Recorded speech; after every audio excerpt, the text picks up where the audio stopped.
Yeah, with it. yeah, another week. Episode 12 of the 5 Session Podcast. Y'all already know what it is. I got my guy, the man, the brand, Benji Banks in the building as usual. What's happening, my man? At work per the usual. And we got a special guest with us today. Y'all see the beautiful Carlita Nicole from the Dope Sports Chics. What's up? Thanks for having me. Hey, you know what? Me and Benji were talking, and people have been begging us to talk about sports. You know, all our homeboys is like, y'all always talk about sports. Y'all never talk about sports on the show. So we were like, you know what? Let's do a special episode, specially dedicated to sports. And Benji was like, how about this? How about we have a lady join us that knows her sports? And the first person that came to mind was, boom, Carlita. I said, I gotta hit up Carlita because she knows her stuff and we gotta get her on. And she was gracious enough to join us today. So y'all already know she prepared. If y'all don't watch the show, y'all need to go follow that show because those ladies know what the heck they talking about. Dope Sports Chics. And we'll argue you down live on their stream. Yeah. We had a blast on you guys' show, by the way. It was dope. Yes, we went on their I'm show. looking forward to having y'all back. Yeah, we went on their show and it was dope. It was a dope experience. It was amazing. We're gracious, and we're definitely gonna have both of them on our platform again. But the caveat to it is we won't be talking sports. We're gonna be talking about some other topics, and we're gonna turn it up a little bit on the end. But, you know, we ain't gonna hold y'all up. We're gonna hop right into this sports thing, and y'all already know.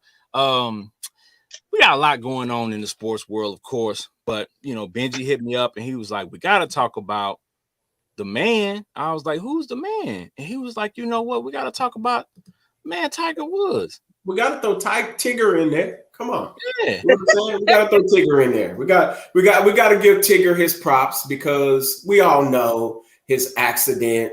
We all know he's been out for a year and in a few months. I believe it's 14 months to be exact. Hasn't played golf. Been working with his son, getting his son's golf game together. So we shout out Tiger for his resilience. You know what I mean? We want to shout him out for his resilience. That's always a worthy story to talk about. Yeah, as the you know the graphic said, 500 days, bruh. That's a long time to be out and to come back. And not only did he come back, but he was competitive, dog. Right. Like, he was at the top. So it's like it's crazy. Jay-Z has a line. I can't remember directly. People gonna kill me because I'm a rap fan. Talks about he's so high on people's charts that when he fall off, he's still in the top 10. That's basically what Tiger has done. Tiger has been away for 500 days and come back and still in the top 10. He's still dope. He's still dope. So that tells you his amazing talent. And, you know, even through adversity, like you said, you know, he's come back and his story is amazing, you know, from the beginning. And it just keeps getting more amazing. We're going to skip over the part where he ran into the pole and all that stuff. We're worried about that. Y'all got enough of that. That's human nature right there. Everybody going to do something dumb. You know what I'm saying? People make mistakes. And, you know, Tiger's no different. So, you know, shout out to Tiger for coming back and you know, doing this thing and repping, you know what I'm saying, the Nike brand still, you know, right, making these people, you know, realize, hey, it's greatness. No matter what you've been through, you come back, it's greatness. Yes, sir.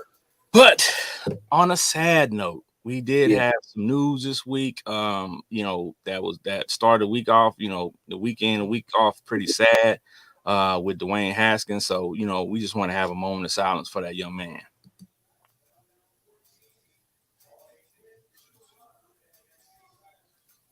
So,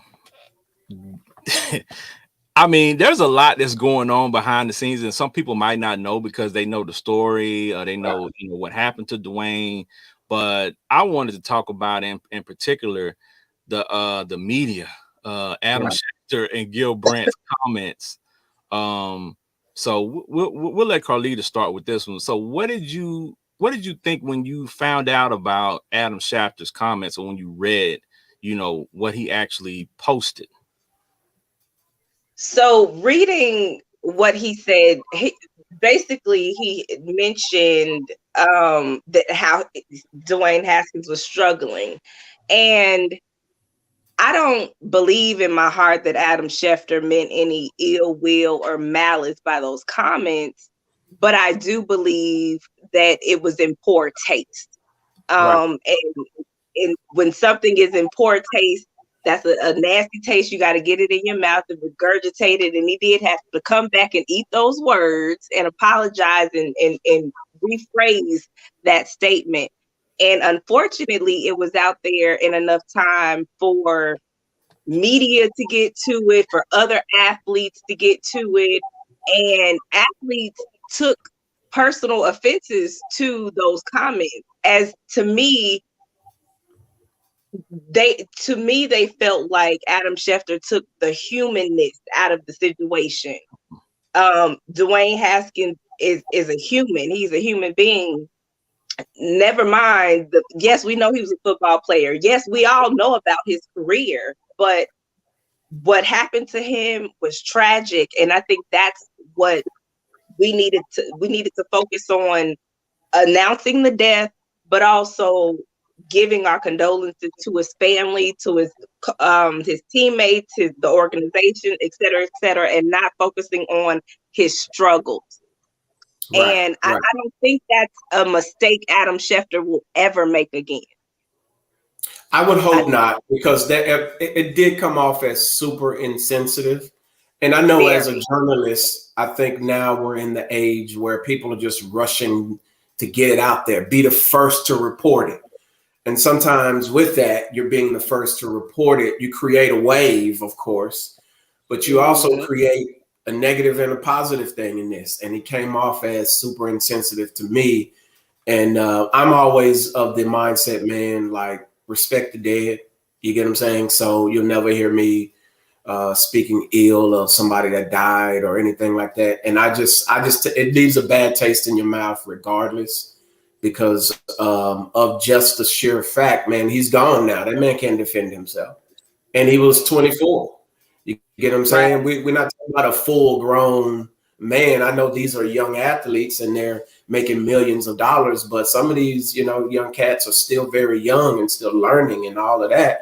And so to just kind of throw it out there the way it was thrown out there, you know what I mean? Super insensitive. So, well, I know they're gonna learn their lesson, because I tell people all the time, Twitter will get you. If no other social media platform, as soon as you post it, I don't care if it's up for 30 seconds, somebody has screenshot that, guarantee you. So that's what happened in this case.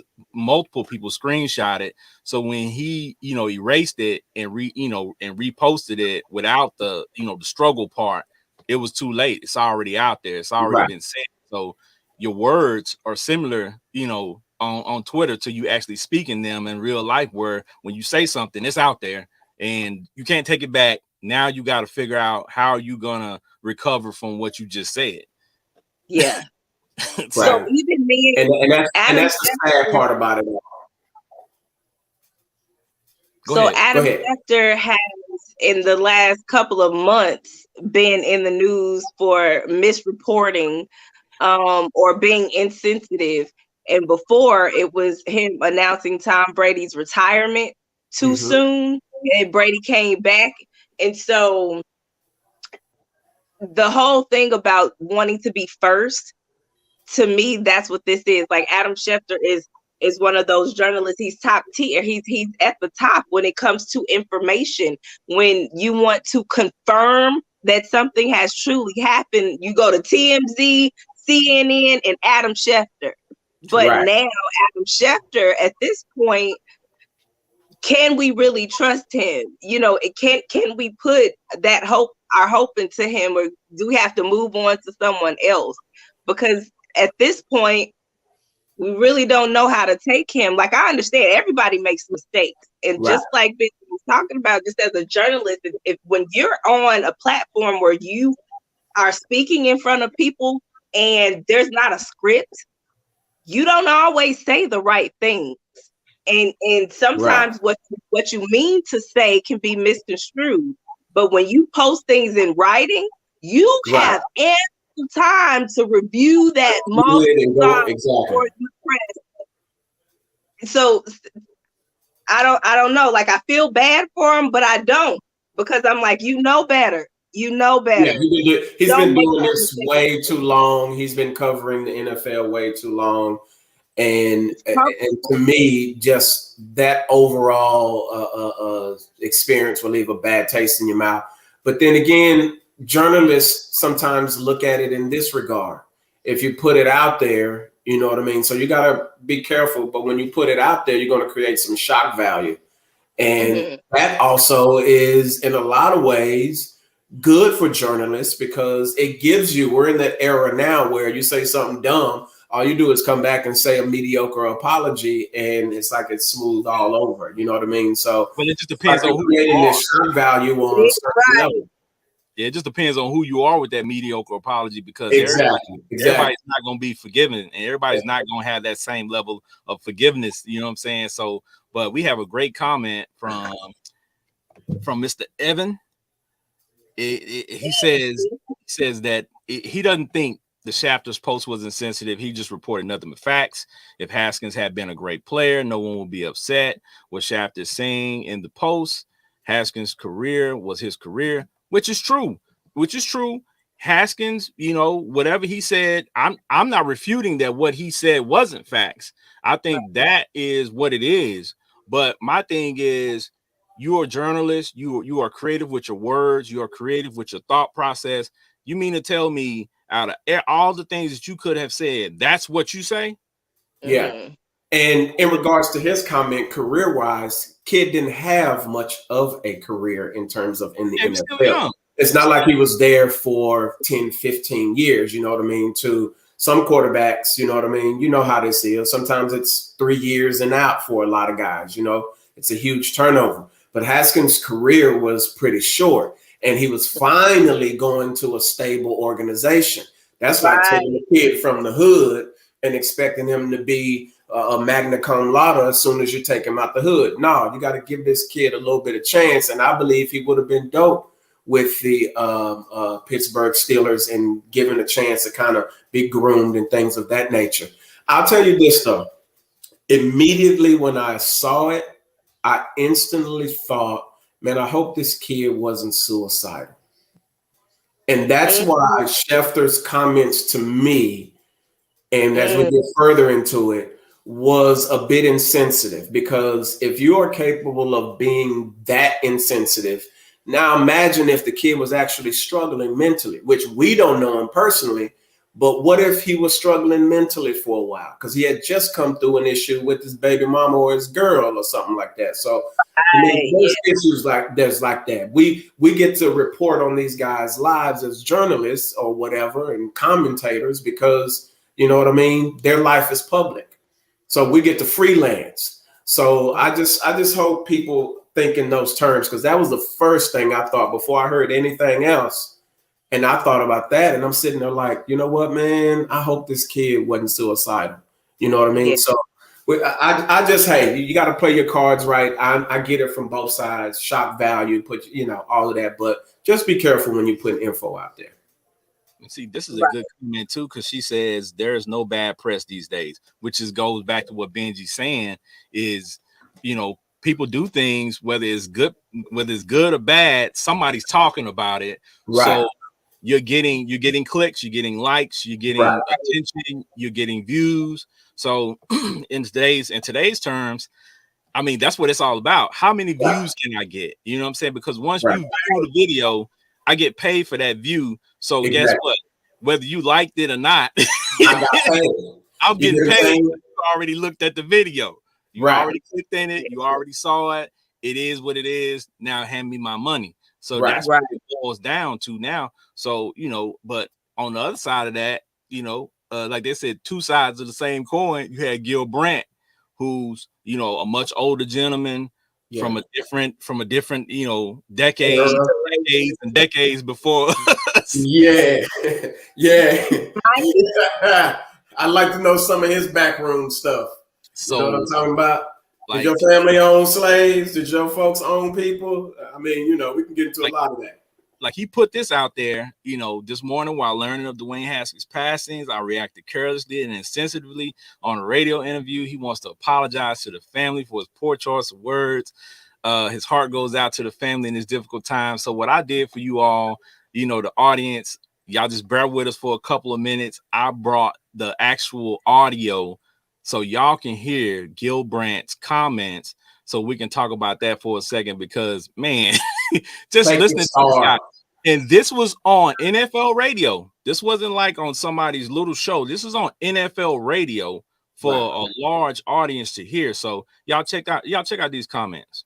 The young man a little bit, but also from a scouting standpoint, you analyzed him over the years at Ohio State and coming into the league with the Washington Commanders and then going to the Pittsburgh Steelers. Obviously, it's a terrible tragedy, and what wanted your thoughts on that, and also on the player, because you did chronicle his career very closely. Well, you know, Dan, I hate anytime anybody is killed or anybody dies. But he was a guy that was living to be dead, so to speak. You know, they told him, don't under any circumstances leave school early. You just don't have the work habits. You don't have this. You don't have that. What did he do? Left school early. I always can remember this. We invited players to the draft, and he was one of the players we invited to the draft. And we were told, no, we're going to have our own party. His own party was a party at the bowling alley. Charged him $50 to get into the bowling alley for his party. It was always something, you know. It's one of those things. I'm never offside, but they keep calling me for offside. Is what it is. So, you know, it's a tragic thing. Anytime anybody dies, it's tragic. And especially when you're 24 years old and you got your whole life ahead of you.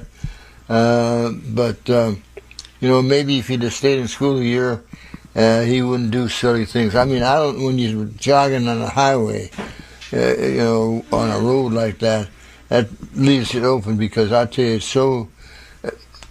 Guy has 2 drinks and he's just a little bit to the right side of the road, and gets hit and killed. It's easy to happen. Yeah. Okay. Yeah. We're gonna let Carlita go. Carlita, tell us what you think about those comments. So Gil Brandt is a 90-year-old gentleman. Yeah, he's up there. And for him to say that Dwayne Haskins was living to be dead because he was on a highway and got hit by what ended up being a dump truck, and to bring up the fact that he shouldn't have left school early. I don't understand where he was going. And I think my biggest issue with this, and I'm not trying to be funny, and I'm not one of those who brings race into everything, but if Dwayne Haskins were a white man, would these comments be the same? And I'm not so sure that they would, because what difference does it make that he left school early? What difference does it make that he went to he played for multiple teams? Like, none of those things matter. And it doesn't matter that well, we don't know.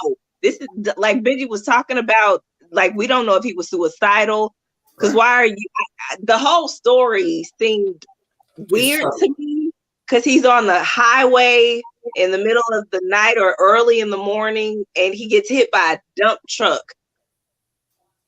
I don't quite understand the story, but that's not for any of us to judge. The whole point, this man is no longer here. And for Gil Brandt to bring up these things to me that are irrelevant makes it sound like he was really just looking for a reason to criticize Dwayne Haskins, as opposed to sending condolences and talking about the legacy that he's leaving behind. And I think it was disgusting.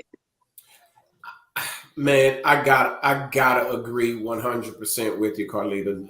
Like, to me, you put this. I'm of the perspective, life and death is in the power of your tongue. So you mean to tell me this kid, when he was 18, he was dope enough for you to scout him and want him at Ohio State, but he was also, in your eyes, and capable of being a starter at a dope school, but he had death written all over him? I mean, so that just, to me, that speaks to another level of where you have to be careful with certain folk. Your loyalty, your love being disputed out for them, all of these types of things, because people will praise you for your abilities. You get what I'm saying? And we don't know. That kid maybe had to dig deep down inside of him to even want to play football or even want to come out of whatever his circumstances was. And then he gets there, and then you put this negative stigmatism on him, and then you're bold enough to come out and say it. Speaks to another volume. Cool. Speak your mind. Say what you need to say. But overall, can we not do that when the dudes just got hit by a truck? The dude probably was decapitated. Let's just, if it's on a highway or freeway, he didn't just get tapped by no car. You get what I'm saying? This dude probably was decapitated. You get what I'm saying? By a dump truck. And you mean to tell me that you can come out and say that? It just goes to show you can be talented, you can be all of those things, but if you're not careful, man, people speak these things over your life and say these things, and they could be detrimental to you. Who knows if they've been telling this kid this stuff for forever. Maybe that's the reason why he wanted to leave Ohio State and get away from y'all.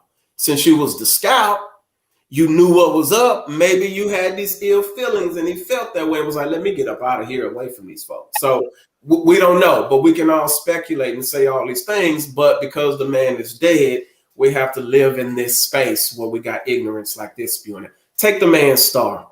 He shouldn't even be representing the Cowboys with stupid stuff like that. Yeah, and sadly, I think the freedom of him speaking, he's used to that, and he's used to being able to say whatever he wants to without it being any backlash. And at this point, quite honestly, he's 90-something years old. You think he really cares that people on some app online or some social media platform are upset with him? He doesn't care one bit. And Jerry isn't going to remove him from the Ring of Honor or any of those things. I doubt it, though. We know that that's not going to happen. But I'm like you all saying, it's just like the Adam Schefter thing. It's a reach, right? You're talking about stuff that is totally irrelevant to the situation at hand. If you want to talk about the young man's career, talk about his stats, talk about that, that's fine. Yeah. But you're talking about his character. You're talking about who that man was off the field. And that's where I kind of have a problem with it, because sure, I mean, of course, when you get drafted, they tell you, hey, you're going into the public eye. You're going to be seen. So watch what you do, watch what you say. It will be judged. We know all of that. But there's a certain line where you draw.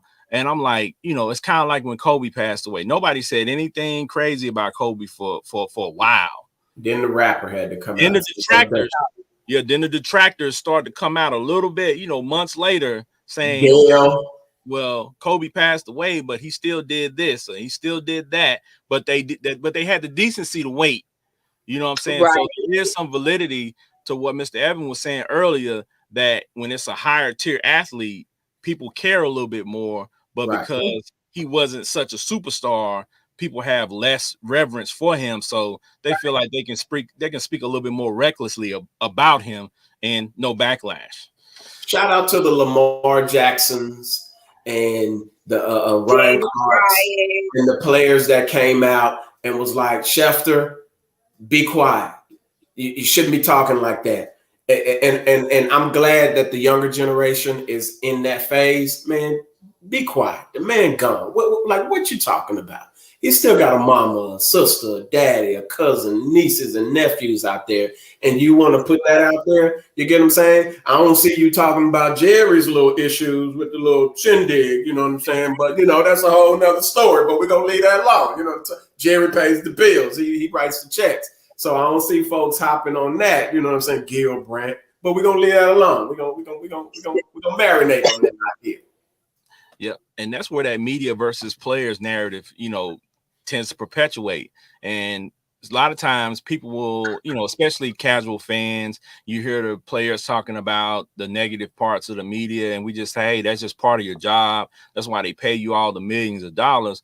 It's partly true because they know what they're getting themselves into at this point, right? Right. Especially these young athletes, they're starting to be followed by media and stuff like that. Some of them as early as 8th grade, 7th, 8th grade. So they've been followed, right. So they know how to deal with media, but they're still young. So that does not mean that they're immune or they're not going to make mistakes, because they are. Right. So we have to look at these individuals as not just athletes on the field on Sunday or every night, putting the ball in the hoop, or scoring touchdowns, or hitting home runs. Like, these are humans. Yeah. Humans with family members. Yeah. So, you have to many of them young cats been holding their family up. They're the only sustainable. Can you imagine this man being that kid? I don't know his circumstances, his family. Can you imagine if he grew up in poverty or something crazy, and he's the only shining light around that whole situation and the pressure he's under to get out and to make something of himself? That's a whole nother story. But we got to look at those things and realize these young cats still humans. These guys are making it to the pros at 20, 21, 22 years old. So, I mean, hey. Yeah, that's all facts, people. All facts. But we just want to talk about that first for a minute. We're going to get to some good stuff. You know what I'm saying? Because y'all know we got to talk about the NFL. And, this is, Carlita has a lot of specialties, but I feel like, when it comes to NFL football. All right. Many people got that Dak jersey on, Lord. Yeah. She knows her stuff. So let's jump right into the free agency signings for next season. It's been a busy off season, so there's a lot that happened. But yeah, I already know who all my stuff is, who geared toward. So, like, I don't even have a bunch of stuff all over the place. I got one team. We're gonna talk about the Super Bowl, who we think the Super Bowl champion is, who we think our dark horse is. But free agency, Carlita, talk to us. Okay, so y'all know this off season free agency has just been bananas. And we have QBs being shuffled all over the place, wide receivers being shuffled. But my thing is the teams that are stacking where they were lacking. I arrived. I got bars, y'all. Okay, stacking where you're lacking. Okay, you should have just kept it going and been stacking where you're lacking, and now we proactive. I'm just saying. But what I got is like, for instance, the Broncos. The Broncos got Russell Wilson, and then they got Randy Gregory with edge rushers. Broncos, we haven't heard anything about the Broncos in how many seasons since 6 years. So now that they have Russell Wilson and they have Randy Gregory, and then they got a defensive tackle, DJ Jones too. I'm saying the Broncos, they're stacking where they were definitely lacking. Another team that's doing that, the Bengals. The Bengals to me are the team that definitely went in with free agency. The Bengals ended up getting like the whole offensive line. Yeah. Everybody that they need to protect Joe Burrow. They got La'el Collins. And they got two more, Ted Karras and Alex Kappa. Basically, Joe Burrow has not he needs not worry about hitting the ground like that, like 9 times in a daggone game, like he did this last season. So that was the part in with the Bengals where they were lacking the most was their offensive line. Somebody to protect their quarterback. They got all the protection in the world right now. Lael Collins left us here in Dallas. Left my no. He got let go, didn't he? No, hey, I'm sensitive right there. But So I like to mess with Cowboy fans. You know that, right? He in Cincinnati getting ready to protect Joe Burrow. And to me, you gotta watch the Bengals because they were right there. They were right there. And they earned their spot to the Super Bowl last season. And I'm telling you, you better watch. But there's just a few other teams. You know, another team that I feel like in free agency has racked up. Okay. The Browns. Yeah, they did. Because they got Deshaun Watson. Now, hear me out, though. Hear me out. Okay, because you only get 5 seconds with the Browns. No, but listen, no. The Browns, the only thing they really didn't have was like a for real wide receiver, but like the QB situation, they had some issues in, right? But the Browns got Cooper now, my beloved Cooper, no longer with my Dallas Cowboys, but they have another leg go by your Cowboys. You got a great wide receiver in Coop, and they were already stacked in their running backs with Nick Chubb and Kareem Hunt, who they've had some issues in the injury department, but after this past season, they should be all right. Both of them should be healthy. They're a great tandem, the two of them. Right. And then they got Myles Garrett. Yo, when I tell you, don't sleep on the Browns neither. With a great QB and Deshaun Watson, you better watch. They just need like one more wide receiver. You better watch. I like the Bengals, and to me, it'll depend on what they do in the draft. I like the fact that they got those pieces they added because they had some money. And now let's see what they do in the draft. They could really make some noise. I do like the Browns, but I've always kind of liked them in terms of what their quarterback is always, because they've had a good defense. They've had OBJ. They've had Jarvis Landry. They've had pieces. And a year or so ago, we were literally talking about them being in the playoffs and possibly making a Super Bowl run. But of course, quarterback an issue. And my issue only with them is yes, they'll go in the draft. They'll get some pieces, but how many games will Deshaun Watson play this year? That's the thing that's in my mind. They still got Baker, so maybe Baker can do something. My biggest one is actually the Indianapolis Colts. And you say, well what's going on? Matt Ryan. Right. They weren't far off. Matt Ryan isn't super great, but he's 40. He's not horrible neither. And if you watch the Colts, the last few years, they've depended heavy on the running game. And really all they needed was a quarterback that just wasn't going to mess it up. And they still have the pieces. They can add in the draft and get some wide receivers. So I'm not super huge on the fact that just Matt Ryan was traded there, but just the fact that he's a stabilizer. So they can actually do something in this year because they have that running game. Their defense wasn't bad. All it needs is a couple wide receivers and a heavy wide receiver draft, and I think there'll be something to reckon with. I'm gonna disagree with you there. Okay. And I'm gonna disagree with you because I promise you, I wrote down the Colts because they didn't get a new QB. See, that was our connection right there. You wrote down the Colts because you knew it off the top. I wrote it down on a totally. It wasn't on that list. Trust and believe. But yes, they got Matt Ryan. But when you say they have a run game, they got Jonathan Taylor. And guess what? The Titans have a run game with Derrick Henry. And what happened with Derrick Henry last season? Derrick Henry got hurt. and could not come back until the playoffs.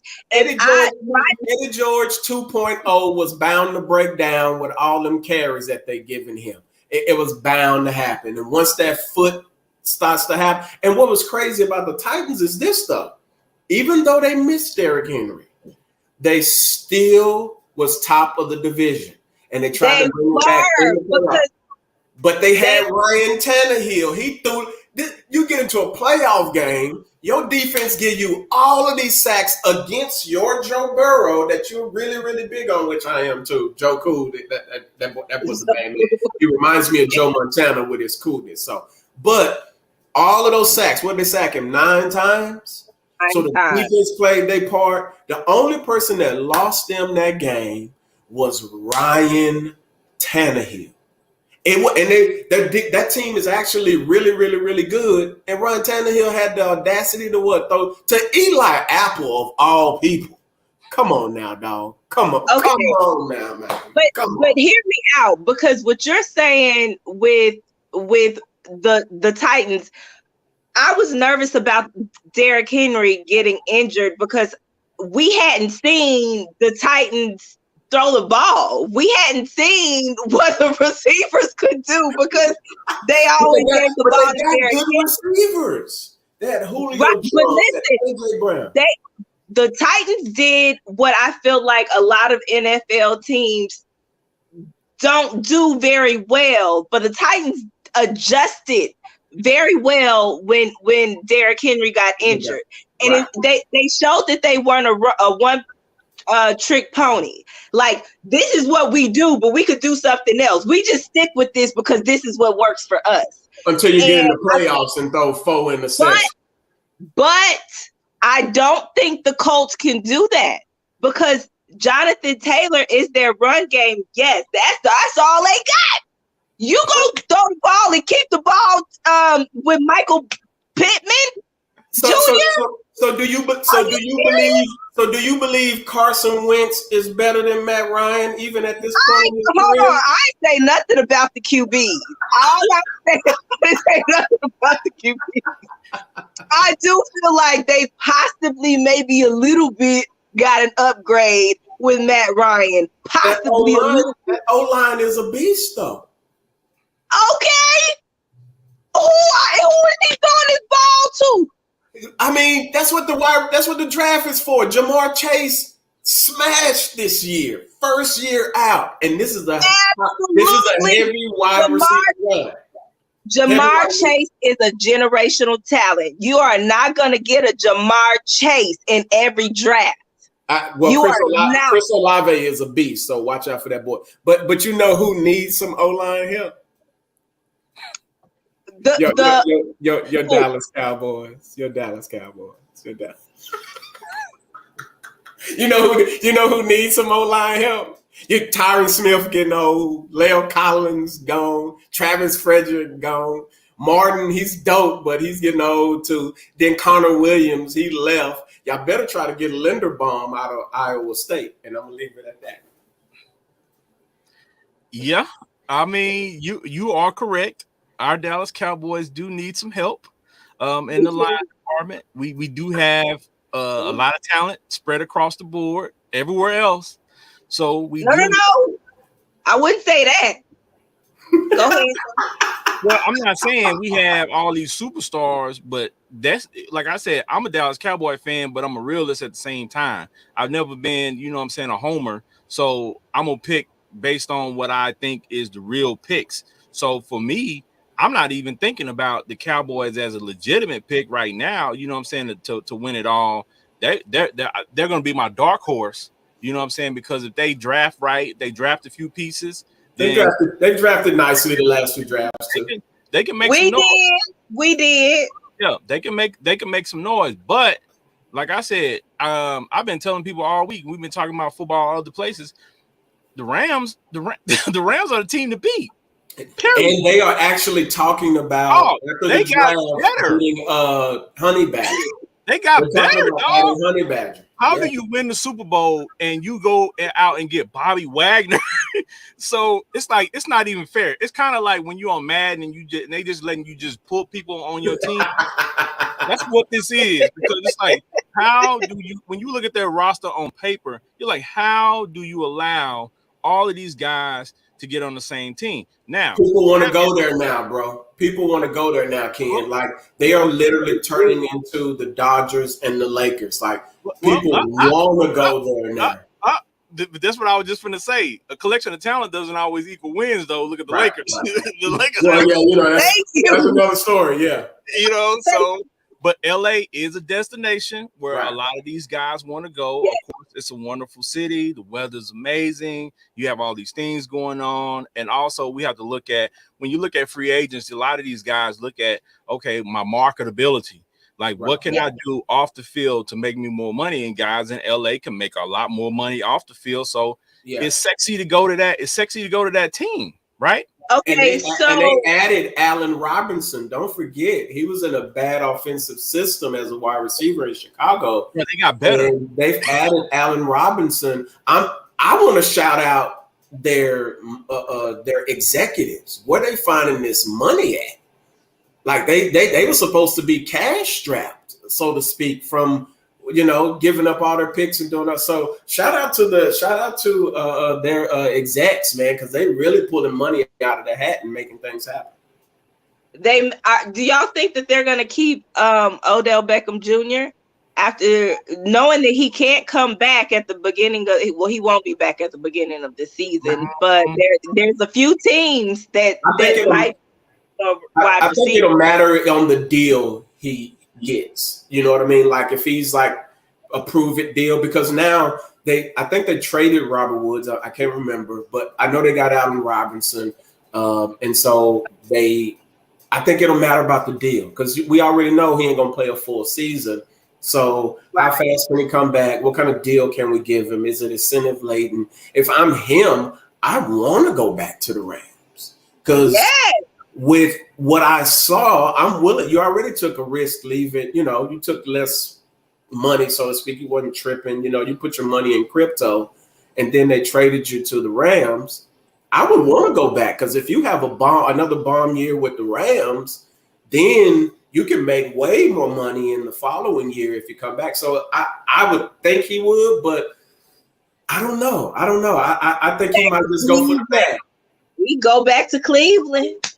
No, I wouldn't go back there. I would go. Yeah, I like Deshaun, but because he'll go back to the situation where he's not getting the ball, because we know Baker Mayfield and him, they had issues. So. Well, I'm saying with Deshaun, I'm like with Deshaun. That's not with Baker. But y'all, nobody mentioned the Raiders, and they got Devontae Adams, and they got Chandler Jones, the edge rusher. Yeah. So they got somebody to protect their QB, or somebody. They have defense, and they got Devontae Adams. Derek Carr isn't. I wouldn't necessarily put him at the top 10 of QBs, but he's not a bad QB. And with Devontae Adams. Yeah, I mean, the Raiders are, and I'm going to have to go to a game this year because Vegas is a couple of hours up the road from me. So I'm going to have to go to a game out there this year. But they're just in a stacked division. That division is going to beat each other up.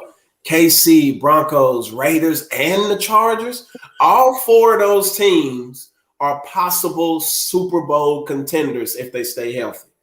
And you're all in one division. So I believe they're going to beat each other up. And I like the Raiders. I like Derek Carr. I like Devontae Adams. I like Chandler Jones. I like Max Crosby. I just don't know if their secondary, which was an issue last year, is dope enough to handle what they're about to experience in that division. Because the Broncos are loaded at wide receiver. And say what you want. I know KC got rid of Cheetah, but they got 5 draft picks, and they got Schuster, and they got Marquez Valdez-Scantling. They got better wide receivers, and they still got McCole Hardman. So but you know what, though? My thing with KC, yes, they got rid of Tyreek Hill, and we all know KC, they're so predictable in their offense where it's Tyreek Hill, Travis Kelce. They go wide receiver, they go tight end. And if they can't go Tyreek Hill, it's like Travis Kelce. And they'll try to keep the ball on the ground with Clyde Edwards-Helaire. Yeah. But he didn't do too much this season. Right. Not as much as what I'm sure that they wanted him to do. Because they drafted him in the first round. Right. So my thing is with KC, since they have two primary options when it comes to keeping the ball in the air, and so when you take one of those options away, are you going to be more flexible in your wide receiver options, or are you going to just keep the ball on the ground? That's why I think that the Tyreek Hill move, although it's an issue, but you're able to add more pieces. And if you remember, Andy Reid did this in Philadelphia when he let Terrell Owens go. Terrell Owens was the cat's meow. He was the dude. He was complaining about his contract. He dipped. And that same team, although they weren't super great after that, they still got themselves when T.O. got hurt, they still got themselves to the championship game. And Andy Reid is known for doing this. So, but the fact that they got 5 draft picks this year in a heavy wide receiver draft, and then I don't think any running backs are really going to be taken that high this year. So you may be able to get the kid from Michigan State with your late pick in the first round, which is like a 29th. I'm forgetting his name, but the kid from Michigan State, who they say he's a beast. You know what I mean? So you may be able to kind of get yourself in there. They rebuilt their O-line. But they're in a tough division. That division alone, I hope every last one of them games are on TV this year, because that's going to be crazy. Yeah.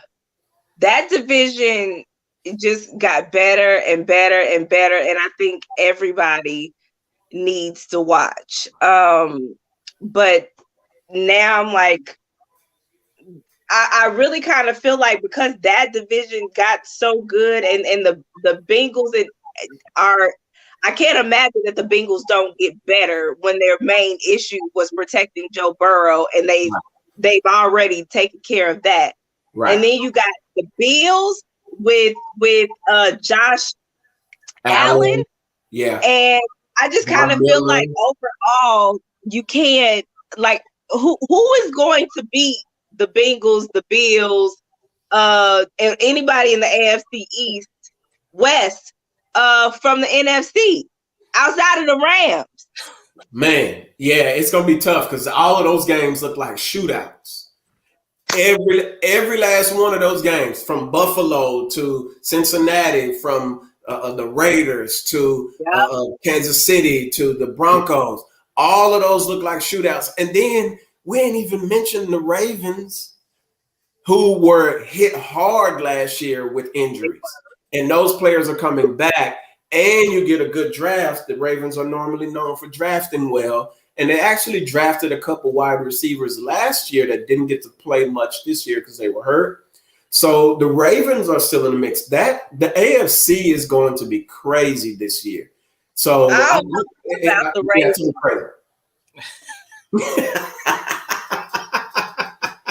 Speak your piece. Speak your piece. I mean, you know what it is? Like, I love Lamar Jackson's athleticism, but I'm not confident in his play. Because I'm like, how long can you carry on playing the way that you're playing? Like, he's not a slider. Like, when you know how Patrick Mahomes can slide so he can avoid tackles. Like, Lamar Jackson doesn't avoid tackles. He gets tackled, and he gets tackled hard. Yeah. And he runs the ball like he doesn't trust anybody else on the team. Like, I don't trust y'all to catch the ball, so I'm going to go ahead and run it. He consistently has more rushing yards than any of his running backs. And that's why I hope they change to get some running back help this year too. Some running backs. But the thing is, he keeps the ball too much. Even if he has help, you can't keep the ball like you do as a quarterback. Get rid of it.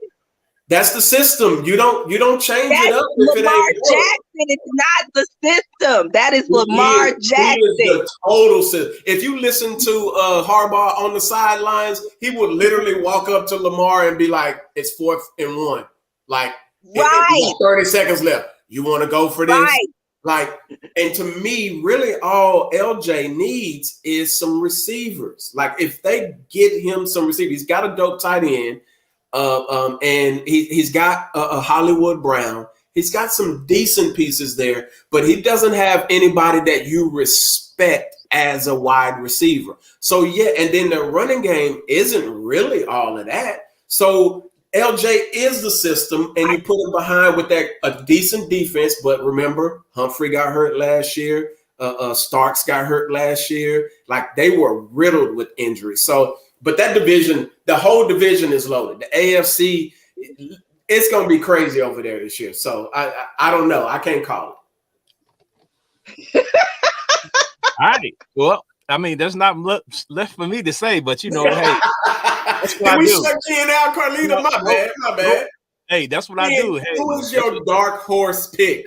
That's part of the host, capabilities to just let people, talk. Benji's, he's part of my tandem, he's my co-host. So, he took care of that for me. Carlita's gonna always come with the facts. So, ain't no need for me to reiterate none of that. Like, everything y'all said was 100% spot on. So, hey, that's nothing for me to say. I'm proud. I'm happy. I'm like, okay, well then they covered all that. You know what I'm saying?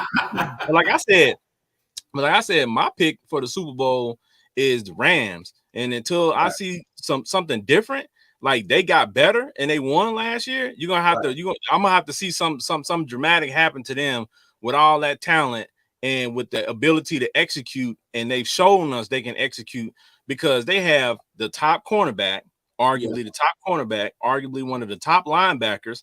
You have the top defensive lineman. Yeah.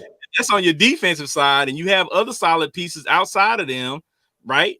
Yeah. On the defensive side. And they're talking about getting Honey Badger. And after the draft, then that makes it even more solid for them. So on the offensive side, they've shown you that they can move the ball. Right. So that's proven that they can score. But the problem is with most NFL teams, they can score, but they can't stop anybody. Right. So they can stop plenty of people. So until somebody shows me something different, I'm picking the Rams as my favorite, Super Bowl favorite, but as my dark horse, I got to go with my Cowboys because, as I said before, they have pieces, but can they show up that offensive line? And if they can do that, then you can give Dak some time to dissect some of these defenses because he's shown that he can do that. But the problem has been the Cowboys. We're gonna talk about the Cowboys next. That's this perfect timing that we talk about that. Carlita. All right, girl. Dak Prescott. Dak has put up amazing numbers, but people say, okay, well, those numbers are empty. Those numbers are empty numbers because they don't always equal W's. Which you can't really argue with it because if you got an NFL or NBA player, or anybody, any other sports that's put up major, i.e. LeBron put up 30 points a game. Right. But the Lakers sucked. So it's like it's empty. You put up all these numbers, but if they not translating into W's, it don't mean nothing. Empty calories, as they say. Right? It don't mean nothing. So with the Cowboys, I think if they do what they supposed to do, they've done a decent job of some pickups that they made and some re-signings. But we need to show up the offensive line. If we can do that, address that in the draft, maybe. Then we can do some things. So they're my dark horse, but hey, that's where I'm at with that. But like I said, it's perfect timing because I wanted to talk about the Cowboys in particular because I am a Dallas Cowboy fan. I'm from Dallas. Benji's not a Dallas Cowboys fan, but he is from Dallas. Yeah, I'm from Dallas. And Carlita is not from Dallas, but she is a Dallas Cowboys fan. So see how God worked that out. See how that's you take my spot in the misery and let me come out here and enjoy being the sports orphan when it comes to football because I ain't rolling with these teams, man. I'm good. I get to pick on all y'all teams. Okay. Well, yeah, the Benji has deemed himself the sports orphan, and that's an amazing name. It's a very fitting title for him. Like he doesn't have a team, so he just talks about everybody, which is okay. You know what I'm saying? It's okay. So we need people like we're gonna give all y'all the smoke. Okay, so let's talk about the Cowboys for a second. I just want to go down and read for a second, you know what I'm saying, for the audience, some of the moves that the Cowboys have made so we can get an idea of kind of what they've done so far.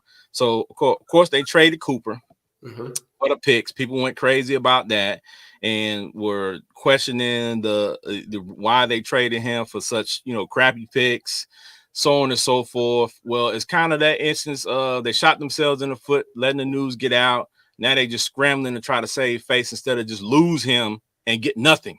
Right. And get absolutely nothing, because that's what was going to happen. They were going to lose him and get absolutely nothing back for him.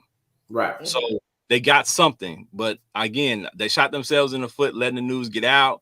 And now the value, you know what I'm saying? The value plummeted. So they just had to get what they could get.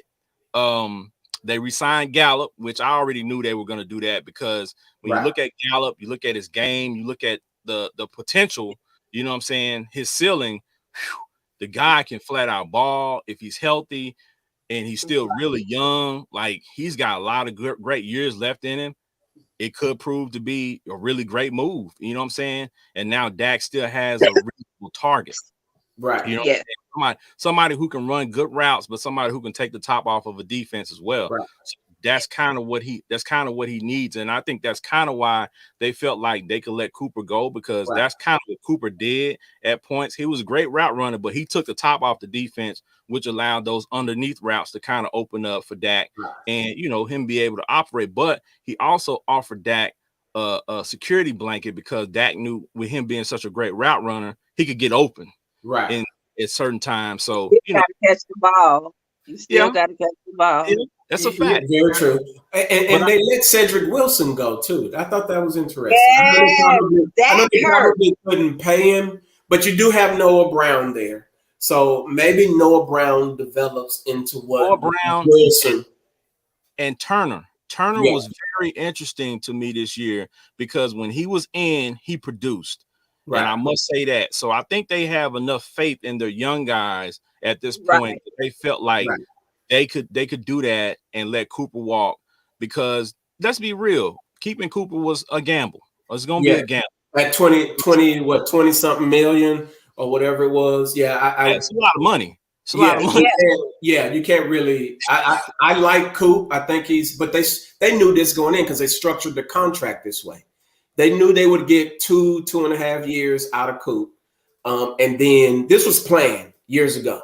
I think they already knew this. And he was injured. He played injured too. Huh? He played injured this season. Yeah. This is like, people didn't realize it, but if you're a Cowboys fan, you knew he was playing injured. Yeah. And that's the thing. Coop, his history, it was the same thing with the Raiders. He does get injured. So I think the Cowboys knew this all along. They knew they would get 2 really, really, really good years out of him, maybe 3, you know, whatever.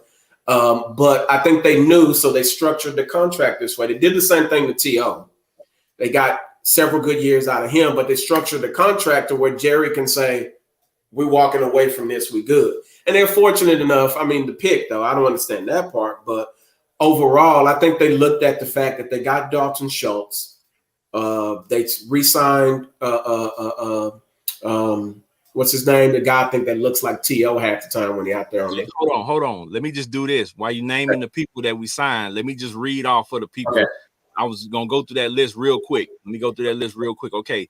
We signed Jake McQuaid, which people will write off. He's a long snapper, but your long snapper is a very essential part to your special teams. And he's a solid long snapper, been in the league, very dependable. So we needed that. We re-signed D-Law, which is, you know what I'm saying, necessary, especially after we lost Gregory. We need that edge rusher. So then we re-signed Malik Hooker, which played well when he was not injured in that system. So that's the thing. He might not be a great player, but he's a great player in that system. Right. So, you know what I'm saying, that was key that we kept him, because we definitely need help at the safety. So they re-signed Jeremy Sprinkle, which is, you know, basically a backup plan for the tight end, and he gave some solid minutes and he can block well. So he'll help. We re-signed Dorrance Armstrong. He had a decent year. So That was he actually had the same amount of sacks, if I'm not mistaken, as Gregory, if I'm not mistaken. 5.6 or was it 6.5? Yeah, it's close, but of course, Gregory didn't play all the games, so that's kind of skewed. But then we re-signed Leighton Vander Esch. Yep. that re-sign for 1 year, I'm not mad about, because I really don't think that he is as good as he's supposed to be, or they thought he was going to be. But because of injury, yeah, because my thing is, when you got guys that constantly get injured, like he's constantly getting injured, like that's no bueno. So the fact that they signed him for 1 year and for what they signed him for, I'm okay with that. Right? Didn't he come in and like one play he got re-injured after being out? Yeah, crazy like that. He got that Marcus Cannon. What they get him for, like $3 million? Was it 1 year, like $3 million or something like that? It's little or nothing. So, but then we turned around and we signed Dante Fowler, which I think could prove big if he comes in and actually plays to his potential and what we know he can do. That could be big, because if you have D Law out there on one side and Dante Fowler on the other edge, that's going to be problems. You know, D-Law being there makes a lot of defense, a lot of guys on that D line a little bit better, because he takes a lot of attention when he's healthy, when he's out there. So I can see Fowler probably having an 9-sack season in Dan Quinn's. He's back with Dan Quinn, so that should help him a ton. Again, system guy. Dan Quinn's gonna go get his guys, of course, because he knows on his system. And then like Jaron Kearse got re-signed, so he's a guy who's been in that system, so he knows. We picked up James Washington. I think that pickup was really good. A wide receiver, right? That's true. Yeah, a wide receiver out of Oklahoma State. He's gonna prove to be, if he comes in and plays up to his potential again, he's gonna prove to be a great pickup. We re-signed Carlos Watkins at the defensive tackle. He didn't make a lot of noise, but he played solid when he was in there. So that's good. And of course, we brought back the punter, Brian Anger. You know what I'm saying? Angerer. Is it Angerer? Something like that? Brian Anger. So punting is a necessary part of the game, and the better your punter is, the better your special teams is. So the long snapper, the punter, hopefully we won't be needing them a lot, but it's part of the game. Did y'all get rid of Zerline, that dude that can't kick? Bro, we had I told people numerous times throughout the season, get rid of him, and they was like, no, he's a solid kicker. I'm like, bruh, it's not even the fact that he's missing kicks, it's the kicks he was missing that was right. He was making the long kick, but the standard kicks he was missing. 42-yard kick, just blow a 42-yard kick, 38-yard. Jerry always looking for a bargain somewhere, so you kind of right. We got it in the kicker, but no, that wasn't gonna fly. And for me, this was my first season, this past season, playing fantasy football, and I'm a double champion. I won in both of my leagues, y'all. Okay, all right. But I put a lot of work into fantasy, and it made me like look at all the positions even more closely, and even down to the kicker. And I ended up having to stream kickers each week, because like the kickers would be so flaky. Like it's hard to find consistent kickers, but I knew Greg the Leg was not it. And I was like, he gotta go. So I went at him. Lord have mercy. I'm like, we gotta get another kicker. Yeah. That's oh boy. But I can mess with the Cowboys all day. You know that, right? I love my Dallas Cowboys. One of the things that I can't stand about us is that we look great on paper. On paper, we have what seems to be like in the top 3 teams for talent.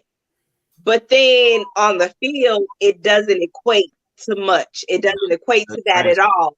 Yeah. And I feel like last season, where we had the most depth was in wide receiver, and you couldn't utilize that. Like if you looked at our wide receiver numbers, that's because CeeDee Lamb didn't have numbers that he had in previous seasons. Coop didn't produce numbers. Part of it, they were dropping passes, but or some of those. I will say some of those passes might have been in back of them, but that's neither here nor there. But Dak don't read that coverage that well, do he? But what I'm saying is that when the ball hits your hand, you catch it.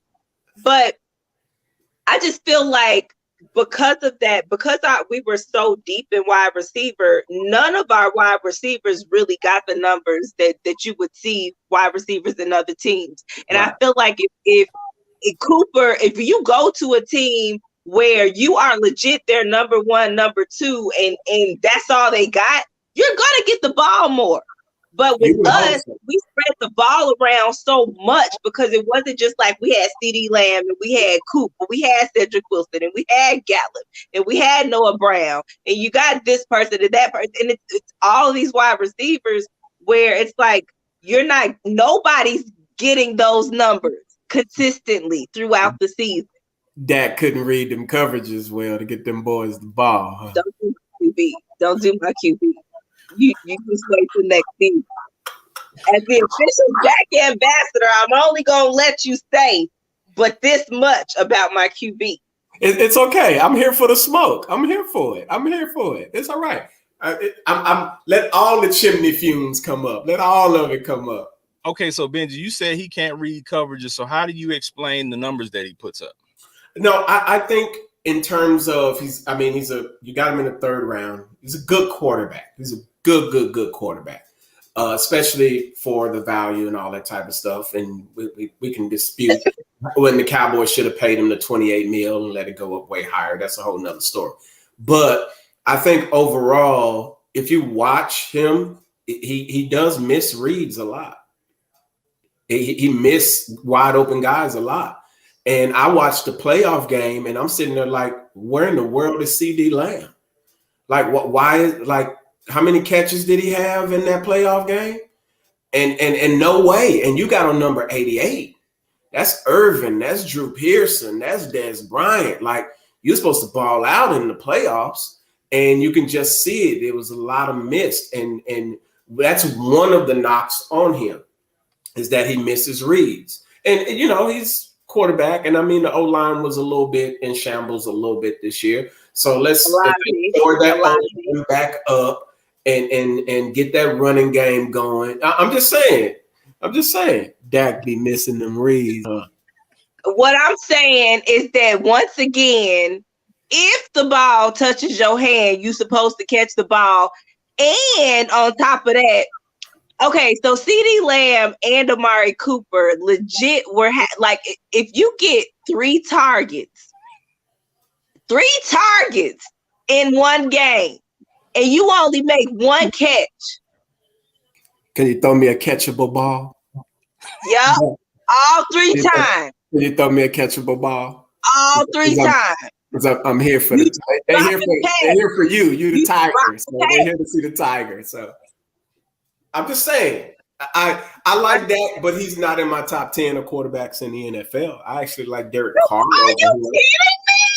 I like Derek Carr over him. You ask me who I want, one of the two, I'll take Derek Carr over Dak Prescott. What? Wait a second. Wait a second. Can you throw me not in the top 10? Can you gonna make me? It's okay, Carlita. It's okay. I'm here to mess with you. Remember, I'm here to mess with you. And then you had the nerve to come on the Fire Session podcast. Ken, you my boy. I love you. You had the nerve to come on here and bring Dak. You could have. There's better options than the Dak Prescott jersey, sweetheart. You could have came on here with. I'd loved you if you came on here with a Zeke Elliott jersey. You know what I'm talking about? A CeeDee Lamb. Shoot, give me Gary Hogaboom from Forever Ago. You know what I'm saying, or something. But you came on me show with Dak Prescott. Can you throw me a catchable ball, bro? Okay.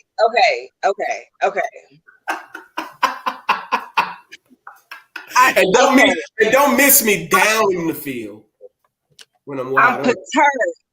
I'm perturbed and I'm perturbed because you said he's not in top 10 of not in my top 10 in this NFL. Okay. In this NFL. Who in the entire hell is on this list if he is not in the top 10? And I said, Aaron Rodgers, I'll give you Patrick top 5. Mahomes, I'll give you Brady, top 6, maybe. But who is Justin 7, 8, 9, Herbert, Russell Wilson.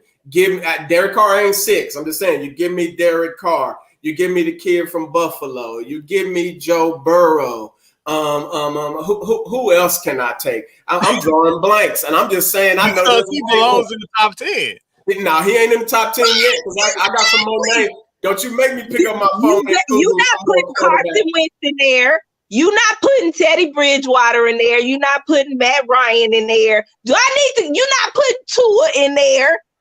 And then, do you put Deshaun Watson in there? If Deshaun Watson has to play, hold on. Deshaun Watson is back. You would rather have Dak Prescott over Deshaun Watson? Hey, we talking about those who just played. Deshaun Watson did not play.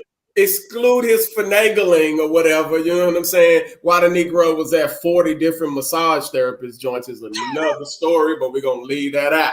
What, 40? 40. Come on, Pimpin'. Like, 40? Come in. Come in. We all from the hood, bro. 40, nigga? 40. You was at 40 different.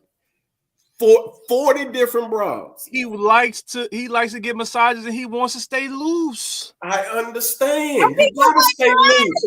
But man, you making all that money. If you ain't got no man, listen, you gotta have at least a triangle, at least 3 that'll follow you wherever you go. Come on now, dog. He likes variety. Man, this is the but you don't cast the net wide. You're right. You keep it intact. Bro, I know everything is at your feet. I understand it. You can get whatever you want. You can say stuff whenever you want, go wherever you want, spend how you want, do whatever you want, whatever. But Pimp, listen, 40? You was at 40 different massage therapist spots. You know what I'm saying? And knowing dudes, if you was anything like Magic Johnson, we know it just wasn't no one girl. You know what I'm saying? At the joints, at the function. Come on. They came to his house. Come on. I just don't understand it. But you if you conclude Deshaun Watson in there, we already at 9, and I haven't even mentioned several other quarterbacks. Like, I mean, we at 9 and Dak ain't even there yet. No. He might be like 11. So we got 2 comments in here, and I'm just gonna read them right quick instead of throwing them on the screen because they pretty long. Then they both are saying the same thing, basically, that Dak is a decent quarterback, but his accuracy and with it being consistent is the problem because he throws a catchable ball. We're not gonna even dispute that because the wide receivers say so. Other wide receivers in the league who have worked out with him says he throws a catchable ball. That's not the problem. The problem is when he is on the field and he's making the reads, he's making the right reads, but when he's making the throw, it's either slightly too far ahead, too far behind. And we know in the NFL, that little bit of window is a drop pass pick. That was because we didn't have a healthy O-line. And if the O-line is healthy, I mean, Joe Burrow didn't have one at all. Joe Burrow didn't have one at all. But supposedly, report came out that Coop said Dak. I don't even know. It might not even be true, but we're just going to throw it out there like Gil Brandt did. It was said that Coop called Dak the Kirk Cousins of the Black Kirk Cousins. The Black Kirk Cousins. So, you know what I'm saying? So, Kirk Cousins might be better than Dak. I'm just saying. I mean, there's speculation out there. You know what I'm talking about? If Coop is throwing. Go ahead and run the comments, King. Go ahead, Carlita. We love you, girl. We love you. But I'm here to give you this smoke. I'm just saying that's what they said. They were saying that, you know, he throws slightly behind or slightly late passes. He misses the window, so he's making the right read, but the ball placement. I think it's my biggest issue because a lot, I watched every game, of course, and I saw a lot of times where he threw the ball to the right guy at the right time. The ball placement was just not there. But then he has times where he'll throw the ball and it's on a rope and it's a dime. And it's like, dang. And Ken, that may be because of the injury. Because if you look at his plant foot, it is his plant foot that got injured, if I'm not mistaken. And that may be an issue. That may be a problem. I don't know. I ain't his health guy. I ain't in there, ain't all of that. But I know for sure most guys, if you're a quarterback, that plant foot, you have to feel comfortable off of that to let that thing float and let that put it on a rope. And sometimes, he may have, had some issues because he did get hurt this year again, right? Yeah, but my thing is just like the old school say though, you lace them up like. Thank you. Well, I'm trying to be nice to Carlita right now. I'm trying to be nice to her right now because I understand. Nice. This ain't nice. Okay. All right. So I had to throw a little bit of sugar on there. I gave you that work, but I had to throw a little bit of sugar. Okay, I'm sorry. We'll let Carlita have the last word on Dak, and then we'll move on to the NBA. So, Carlita, tell us about your boy. Tell us about your boy. Okay, so I do believe he came back at the beginning of this season ready. After last season's injury, Dak was spot on, okay? Excuse me. We had a few hiccups here and there, but I think where the trajectory of our season occurred was when the second injury happened.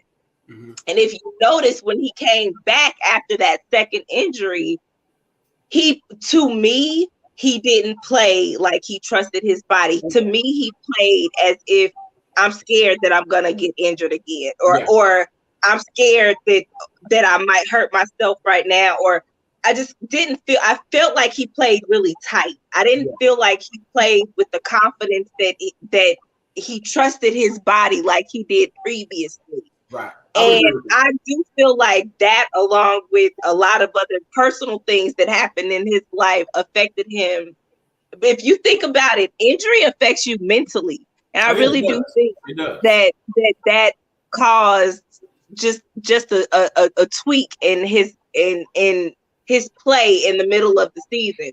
But I do think that he will come back next season, and I don't think that the passes will be an issue. I don't think that his footing will be an issue. And hopefully I pray that the injury will no longer be an issue, either one of the injuries.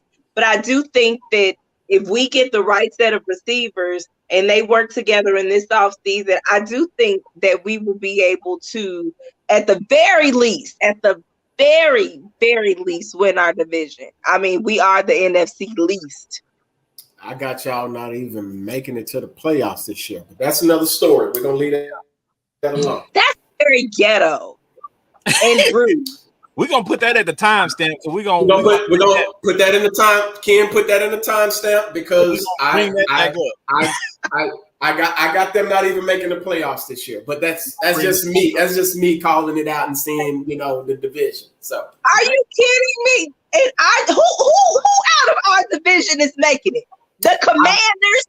I know. I got the Eagles. After their draft this year. If they, I'll put it like this: all of this is contingent upon who these guys get in the draft, because, like I said, this draft is loaded wide receiver wise, and it's loaded O-line wise, and it's loaded defensive wise. So the teams that draft in that division, we already know the Giants ain't gonna be nothing. But the Commanders weren't horrible. They didn't have a quarterback.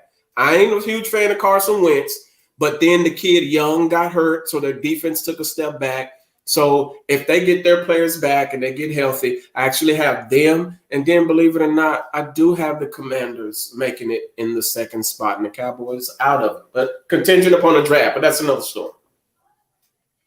Okay. Well, you got a lot of contingencies. I mean, he's entitled to his opinion. So, I have no issues, no qualms with that. So, he's a sports orphan. So, hey, he has his outlook. But hey, y'all already know it's time for the NBA. Actually, you know, we're gonna talk about the NBA. They got games on right now. Yes. We want to talk about the state of the NBA, and then we're gonna roll into some specifics.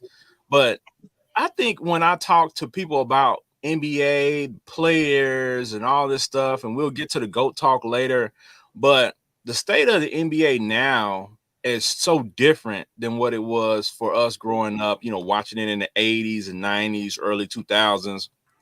So when you talk about these players and you talk about these teams and the way they're constructed, you have to look at things totally different with a totally different mindset and eye, because I think this is me. I think that the NBA from Michael Jordan on has grown from being about ball to being about entertainment, to being about money. I would agree. So we took away a lot of the defensive rules of the game to make it more exciting, to make it more free flowing. Mm-hmm. So when they talk about, well, these guys score more points these days, they're supposed to. Right. The rules are set for them to. Yeah. It's kind of like the same in the NFL, to backtrack a little bit, is, you know, with cornerbacks, they can't be as physical anymore. And these guys are faster, more twitchy. So how the heck you supposed to cover this dude? You know what I'm saying? And then you can't really touch him. How you supposed to guard this dude and you can't touch him, right? Like, you have to be able to move your feet. And, you know, these are some of the world's greatest athletes. So there's no way you're going to stop a guy like LeBron, who's 6'8", 260, from going to the hole when there's no center there. You know what I'm saying? And you can't touch him. So, of course, he's going to score. So people make this big thing about, okay, he's in year 19. He's still scoring. Look at the rules. Yeah. Now, I know. But now they are better shooters. Of course, it's evolution. They are better shooters now than we were back then. We had specialty shooters and special defenders back then. The game was different because the rules were different, right? The sets that you had to run, the illegal defense, all that was totally different. So now, again, it's more free-flowing. So the game has evolved. So you got guys. Everybody has to be able to shoot. You don't have a thing where you have a stretch five. Everybody can shoot now. Right. Because that's an evolution of the game. So you can't look and say, well, okay, well, this guy put up this numbers in the 70s, and then this guy put up this numbers now. It's not going to be the same. It's not. It's not. It's totally different. So you have to basically judge things on a decade to decade type basis, because that's the only way to quantify it, because the rules are so different, right? And that's what, you know, I want to preface the conversation later about the GOAT in saying that, because there's no real way to measure it. We talk about it, and it's the sexy subject that you look at online and you see every single day. I don't care where you go, barbershop, groups online. I don't know, you playing NBA 2K, they talking about it in the chat. So, like, it's everywhere. But the state of the NBA now, where guys take games off, guys get rest in the middle of the season. They got back-to-back game. Oh, I ain't gonna play tomorrow night. That's a bit of a problem, because I'm gonna tell you like this. If I pay my money, which, okay, I know LeBron's coming to town in 2 months, and I want my ticket, and I buy my ticket, and you want to go see Bron, right? And they come to Dallas, and he's not injured, but he doesn't play, bruh. Right. I just spent $200 on this ticket. I just went through that experience, and this is funny because I wanted to go see. I've never been to a Clipper game, right? And of course, we know Kawhi's out, but PG is back or whatever. But I actually wanted to go see D Book and CP3 play. Now I know it's later in the year, you know what I mean? They don't even necessarily need to play or whatever. You know, they already solidified their spot as the number one, and that kind of hit me. And I thought about that because I went to the game, and their whole starting five didn't even play for the Phoenix Suns. So the game was like, I was like, I should have went to the Sixers to see Embiid the week before. I had put that game off because I was like, I'm going to go check because I want to see D Book them. You know what I'm saying? So I kind of waited out, and I ended up missing Joel Embiid and Harden and them playing against the Clippers instead of and I go to Laker games all the time, so I see them all the time. But I was like, dang, I didn't get a chance to see D Book. And I thought about, they have to put something in place to let fans know. You know what I mean? Like, a person pays their ticket. I know that they even do it with the jersey swap, where they'll let you, if the person leaves the NFL, they'll, let you swap out the jersey. I don't know what they can do in terms of that, but something got to be done. Because if I was a little bit salty, like watching the game, I'm sitting there, the halftime show was better than the game. You get what I'm saying? And I pay to sit at the bottom thing, so they like $200 a ticket. You know what I'm saying? So I'm like, I just spent $400 plus. You know what I mean? And I didn't even get to see who I wanted to see. I can imagine if somebody's spending those floor seats and they go to the game, and I can imagine. I mean, so I think it's a little weird, but hey. Yep, but you know who started all this, and I mean, people will argue. I think Greg Popovich, when he started ranking guys years ago, he started a trend, and people started to see, hey, you know what, that kind of works. And I don't have a huge issue with that, the thinking like that from a coach or from a franchise standpoint, because from their standpoint, they want to keep that guy as healthy as possible, because that's their unicorn, that's their token. Right. So they know that billboard guy has to be healthy, especially if you want to make a playoff run. So with D Book and Chris Paul not playing at this point in the season, I kind of get it. Right. But we're talking about like early in the season on a back-to-back, and you go pay, like when LeBron came here, I don't think he even played, because I think that's what somebody told me that, and they was like, they had paid $300 for the tickets, and then they get there, and then he's a late scratch, and right. I'm like, then he turns around the next night, and I think he scored like 40 or 50 the next night. So it's like, how do you go from not playing the night before to sitting out the game and come back the next game and score 50? Like, what? Hey, something must be going on in them back offices, and players must be trying to leverage something. But I actually hope the NBA gets rid of the 82 game schedule and take back-to-backs out. And I hope they do go to like a 72, 68 game season or something like that, and add more playoff games instead of that, and kind of get rid of back-to-backs. Because sometimes even on TV, when you're watching a game, the Bulls and the so-and-so played the other night, and then they come in playing the fresh Nets, and the Nets run them out the gym. And I'm like, that can't be good for TV. Yeah, I think that works. It can be. The NBA team getting blown out by 25 points right now. So I don't know. It sounds weird. Yeah, I think they're working on that. Carlita? You're saying more playoff games. Well, this is the thing. Out of all of the NBA teams that make it to the playoffs, you got 16 teams that are making it to the playoffs. Right. That's half of the daggone league. Right. So if you're adding more games, then that means adding more teams to play. Right, adding more teams because they added the play-in, right? So like they're playing tonight, and usually the first NBA playoffs is a 7-game series. I don't think the first one playing 8. I don't think there should be a 7-game series. You know what I mean? Like, there's ways to do it. I think it was Charles Barkley who mentioned it, and he was like, "Hey, how about you got the play-in tournament? Well, after that, how about you go into, if it's 1 versus 8 or 1 versus 9 or whatever it is, make that a 5-game series like it used to be before." Because you're taking the 10 plus games, 12 games out of the regular season, getting rid of back-to-backs. And then you bring in the concept and add some of those games into playoffs, which mean more because there's more revenue. Guys actually want to get into the playoffs. If I'm playing game 60, you get what I'm saying? There's 68 games and I'm, last in the division. That can be good for TV. I'm watching this team get blown out playing right now. It's like, and then if you play the back-to-back and you're a terrible team like the Detroit Pistons, it just doesn't look good for TV. And I kind of agreed with him on that regard. But they're going to have to work something out because, these guys, what is it, Ken? only 5 guys played all 82 games this year? Only 5 guys played in all 82 games. Easy. So that is crazy. Yeah. So, cool. Okay.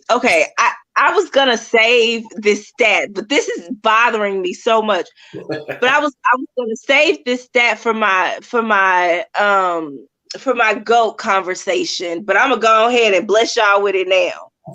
So, we got our hands lifted, ready to hear this.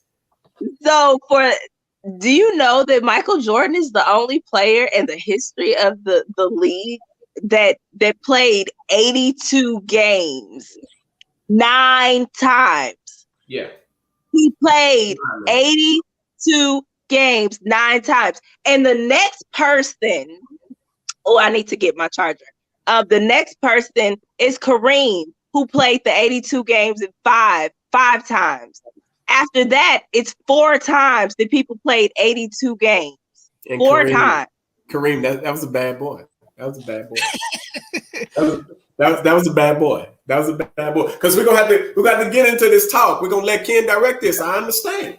Yeah. We're gonna get to that. We have one comment, and it's funny because he said Kawhi couldn't play this year because he was serving time for dunking on the Mavs player Maxi Kleber in the playoffs last year and taking his soul. Don't read that. Don't read that. Y'all. Look, listen. Maxi I'm a Dallas guy.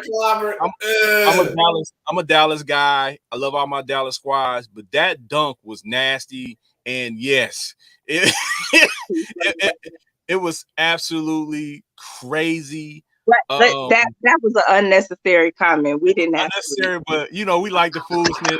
I love it. It was hilarious. And hey, there's some context to that because Maxi Kleber hadn't been the same since that. Since he got dunked. You know what I'm saying? So it might be some validity. Yeah, like he said, Google it. Yeah, y'all check it out. But what's crazy is Kawhi might come back in the playoffs this year if the Clippers get to a couple rounds. So we'll see. Yeah, but the thing is, when a guy sits out that long, how good is he gonna be when he comes back? It's a rhythm, it's timing. Right. You playing at a high level. How good is we know he'll have some rust, you know what I mean? But PG, if PG came back and been playing pretty good, you know what I mean? So you kind of get the hopes, with that medical staff getting them together, you know what I'm saying? So we'll see. But PG came back in a regular season game. That's different than different. Yeah. So for him to come back, that was great for him because he came back in a regular season game. He can get in the flow, then hit the playoffs, and it's a different intensity there. Especially with this play-in tournament, because a lot of people aren't familiar with it, and that's why I flashed those graphics up. Right. Because it's a one and done, right? Right. Play those games, and then they plan for a 7th and 8th seed, right? So, I mean, the beauty of what the NBA used to be before they went to the 7-7-7-7, is the beauty of it is. You see the difference between the teams. So if you got a team that won 3, that was it, right? There is no LeBron down 3-1 can come back and win it in 7 in the first round. So when they make that argument, okay, Mike got put out in the first round. Mike got put out in the first round as an 8th seed playing number 1 seed, the Celtics. And the Celtics were quite honestly the best team probably of the 80s outside of Lakers. So when they had their starting lineup was amazing, and it was just basically at that time Jordan versus the Celtics. That's basically what it was. And it's not like when people talk about that, I'm like, did you see the numbers he gave them? Did you see the young Mike? He would drop buckets. This is young Mike, only a few years in the league, and he's giving these dudes numbers. So it's not him. It's the squad. And, at that time, of course, they didn't have Phil Jackson yet. They didn't have, Scottie Pippen. They had Orlando Woolridge, who was decent. You know what I'm saying? Woolridge he actually averaged 22 points per game for his career. He wasn't too bad. Woolridge was decent. He got buckets, but they didn't have a complete team. Right. Which in that time, let's be honest, a lot of the league was top heavy. You know what I'm saying? You had a certain team at that time where you knew these teams were going to be there because of the way the organization was, and I mean, and the players didn't have a say so to go wherever they wanted to. Neither. That's correct. Right. If you were on a team, you were on it. Whether they could be horrible, and you couldn't go anywhere. So I totally dig. That's correct. So and again, just like we're going to talk about a little bit later, the GOAT conversation, all those things factor into guys being able to be competitive and guys being able to put on these pedestals, because you have to have certain things in place in order for your individual accomplishments to contribute to a championship, and not everybody gets there. So we're going to talk about that. But like I said, the state of the league today is totally different than it was then. So, when people talk about the similarities or the differences and the stats of these players, you kind of have to, it's one of those things where luckily for us, we can say we actually saw these guys.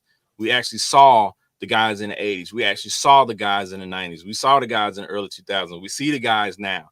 So we can kind of look at him and say, okay, he passes the eye test. I saw him play. I saw what he's capable of. It's not just I'm looking at old film, or I'm not just looking at cut tape, or I'm not just looking at stats and judging it purely off of that. Like, I actually saw these guys play. So, but the thing I want to talk about is we talk about the playoffs a little bit, but we're gonna spend a little bit of time on the Lakers, because they're the story. They're the story of the NBA right now. There's so much going on with them. Why? They're the hot topic right now. So we're gonna give them 5 minutes. We'll give them 5 minutes. Well, there's so many pieces to it, right? First of all, let's give a shout out to the teams that's playing tonight: Cleveland and Brooklyn. And Brooklyn beat the Cavs tonight so far, and the Clippers in Minnesota are playing right now. Exactly. So we'll check out that second game when we get done here. But the Lakers, when the season started, people saw the roster, people saw the moves, and was crowning them already, and was like, you know what, they the team to beat. They gonna, they gonna win the West. They're gonna be the number 1 seed.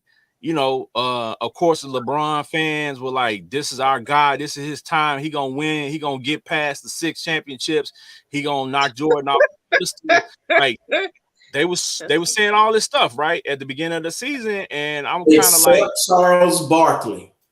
Well, we know Charles is gonna say but I'm just saying the casual fans saw this and was like, okay, go ahead and crown him. But we've seen this play out before with the Lakers, where when they went and got Karl Malone, and they went and got Gary Payton, who were older guys in their career. So people say, well, they went and got a super team to try to beat LeBron. Man, them guys was old, like on their last leg at the end of their career. Did that team make it to the finals? That Karl Malone team? Were they good at all? I can't even remember. They were decent, but they weren't healthy. Karl Malone didn't play most of that season, and neither did Gary Payton. But people look at it on paper, and they put the pictures up and the memes and the graphics, and it's like, bruh, y'all weren't. A lot of the people sharing that weren't even alive then to even know what really happened. So it's like that bears no context, because you see what's there, and I knew it when I looked at the construct of the team. I'm like, Carmelo, he needs the ball to be effective. Russ needs the ball to be effective. LeBron, ball dominant. So LeBron needs shooters around him for sure. So I'm like, this not gonna work, because Russ can be a shooter, but he doesn't shoot consistently, right? And he does, and his shot selection. We talked about this off the air before the show. His shot selection is terrible. So I'm saying at times. So like him and LeBron, to me, that chemistry was never gonna work. But that's what happens when you let LeBron become the GM and start making phone calls and bringing his guys in to try to put something together, versus letting the GM do his job. It was weird. It was weird because the whole year, I never thought Russ got comfortable with LA, and he's an LA kid. It seemed like it really, really, really got to him. Normally he's ornery, and he's in his press conferences and all of that. but it really seemed to bother him being in LA. Like the whole family thing. I understand he's protecting his family and his kids and stuff, all of that. Like I respect all of that and will have nothing. It just seemed like he never fit. And he's a Cali kid on the court. Like he couldn't handle the criticism. It's like, yo, bro, this is LA. Like you get a Hollywood minute out here before LA is on, Cali is on to the next hot thing. Like even Bron, Bron playing 30, averaging 30 or whatever this year, folks still be on Bron's head out here, and he's averaging 30. But it's like he couldn't handle it, and it was weird, man. And I the whole year we're watching it, and I'm connected because with a lot of LA fans, because I'm in Cali or whatever. But they were going at him, and he just seemed like he couldn't handle it. It seemed like it really bothered him. And this energy was just off the entire year, if you ask me. Yeah, and I think he just wasn't used to that because of the markets that he played in previous to this. Like LA and him actually playing in LA is two totally different things. It is, right? It's a totally different environment when you put on that purple and gold and you go out there and because of those rafters, you look up and you see the accomplishments that are in those rafters and the expectations of the Lakers, especially when you on a team with LeBron and his expectations are high and you join him. That means your expectations are high. Mr. Triple Double comes and joins Mr. Triple Double over here. We thinking astronomical numbers are going to be had, but it's like it's not enough balls to go around. Right. It's crazy. So, that was the big thing. So then you have this.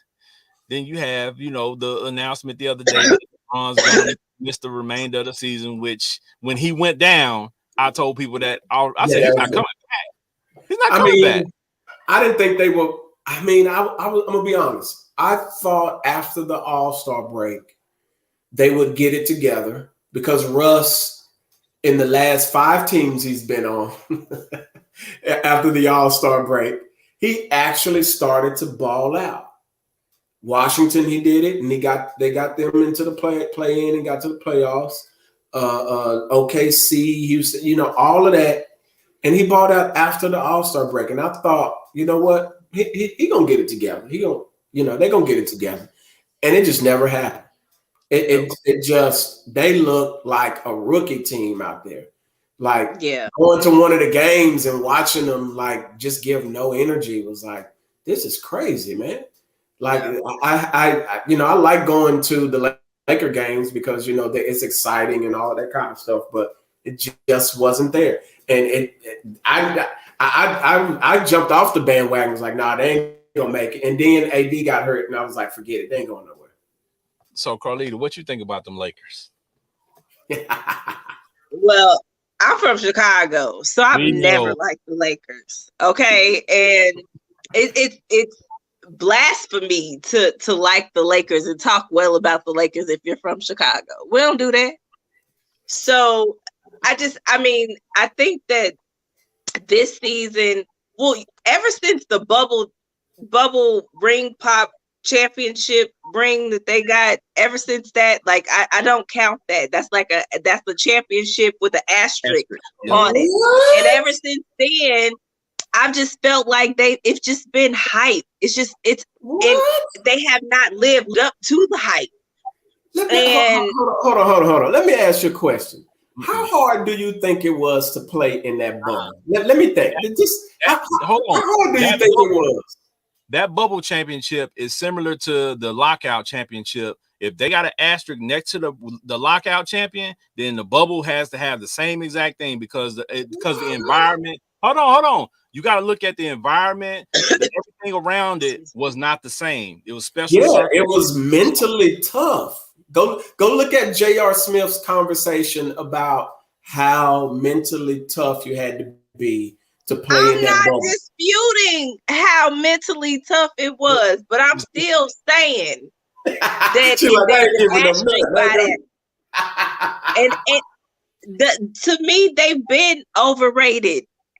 But I think overrated with LeBron. Now, yes, they've been riddled with injury. We know that. And a lot of teams have been. So they don't get no pass for that. You supposed to make adjustments. And the Lakers, they got people. Here's an interesting stat, Carlita. Out of the 4 years LeBron has been there, they only made the playoffs once. In that bubble.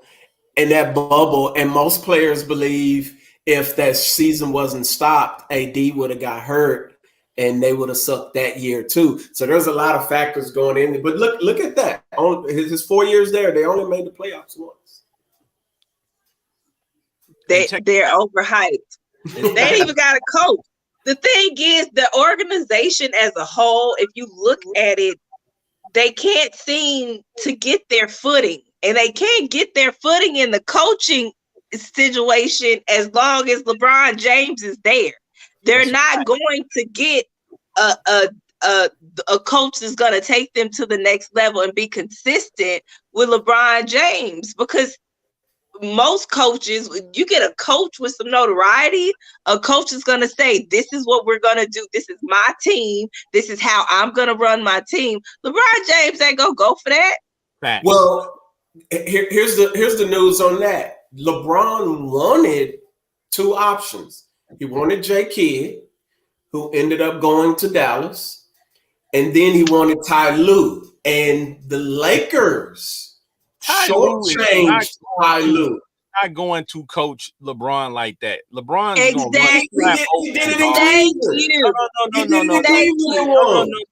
No. LeBron runs the show.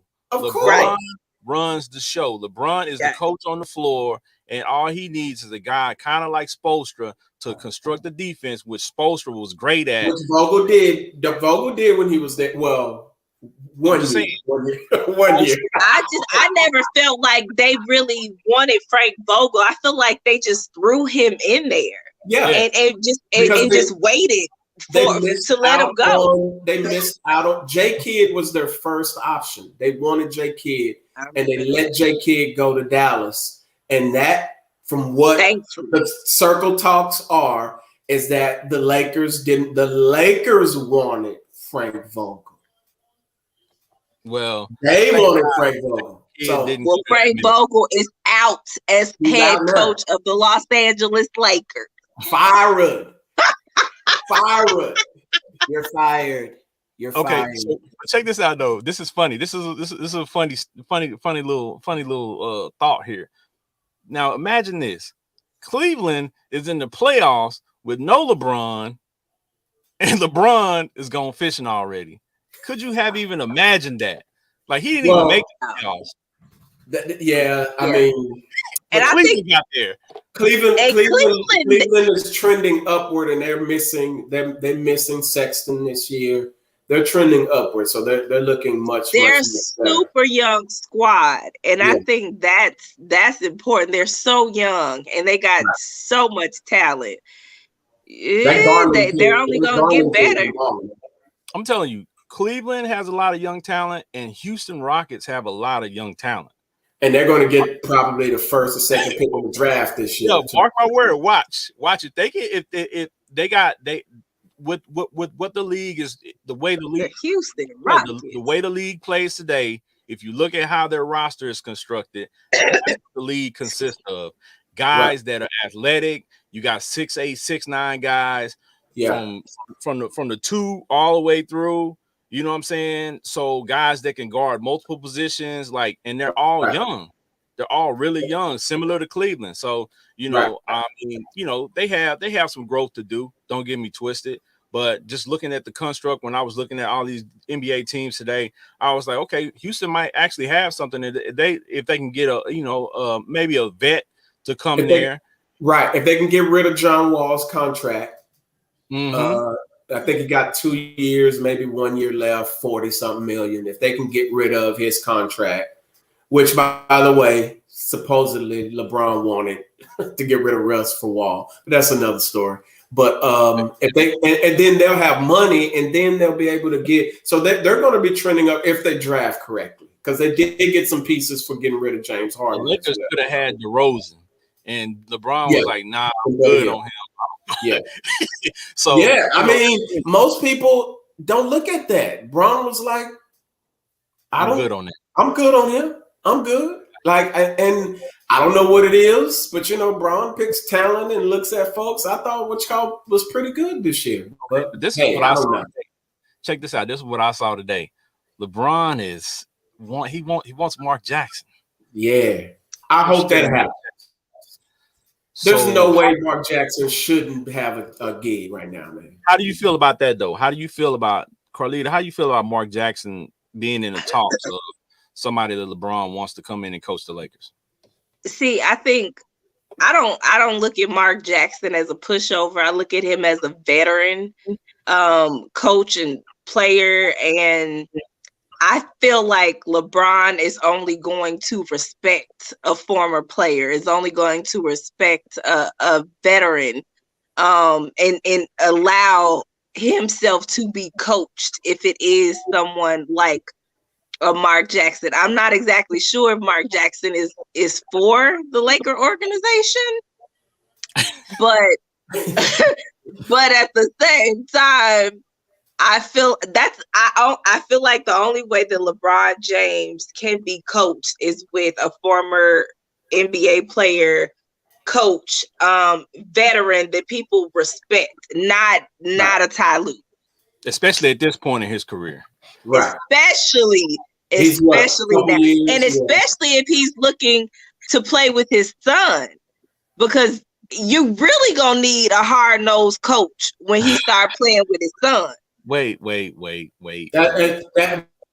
several years away from that, and I don't even know if Bronny is that good that he gonna even make it to the pro. That's where I got an issue, because I don't have a knock against that young man. I watched Bronny play over the last 3 seasons, his high school games and everything. But I think, number one, I think that's putting a lot of pressure on that young man to already be talking about that. And, of course, he's a kid. He sees it. That pressure is going to be on him. He already got enough pressure being, the son of LeBron. Yeah. But then that type of pressure on him to actually make it. That's just like saying, Dwayne Wade's kid, who rode the bench at the same school and ended up going to a prep school and is now playing in the developmental league. Like, I don't know if Bronny's gonna be that good where he's gonna be able to make an NBA team and be, who everybody, thinks he could be. Yeah. Right. So I don't me personally, I don't even see that happening. Right. So because I think he's gonna have to spend at least 4 years in college. I don't even see that happening. Yeah, I don't see him being one guy. They was talking about, well, LeBron has enough pull to be able to talk him into, whether they've been already working on doing the straight from high school thing again. So they were already talking about that before this. But my thing is, I don't even think that's even a factor, right? So I don't even look at that and say Bronny is playing with LeBron unless LeBron is somewhere sitting on the end of a bench.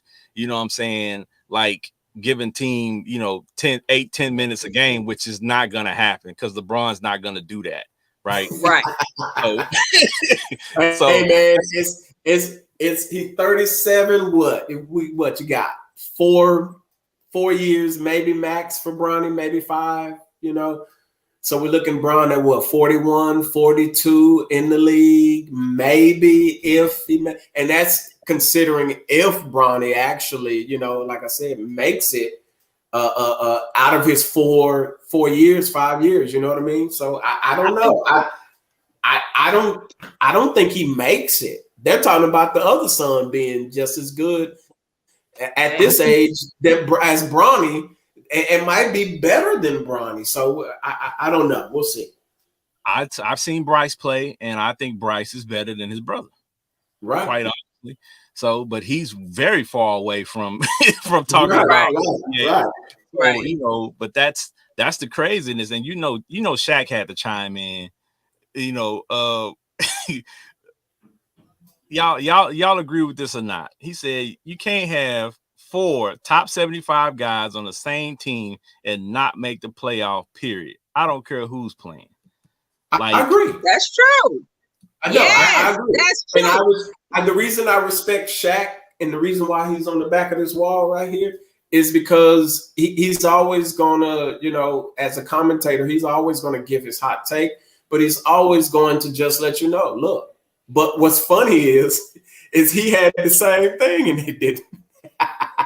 He had Karl Malone. He had Gary Payton. He had him. He had Kobe. So he knows.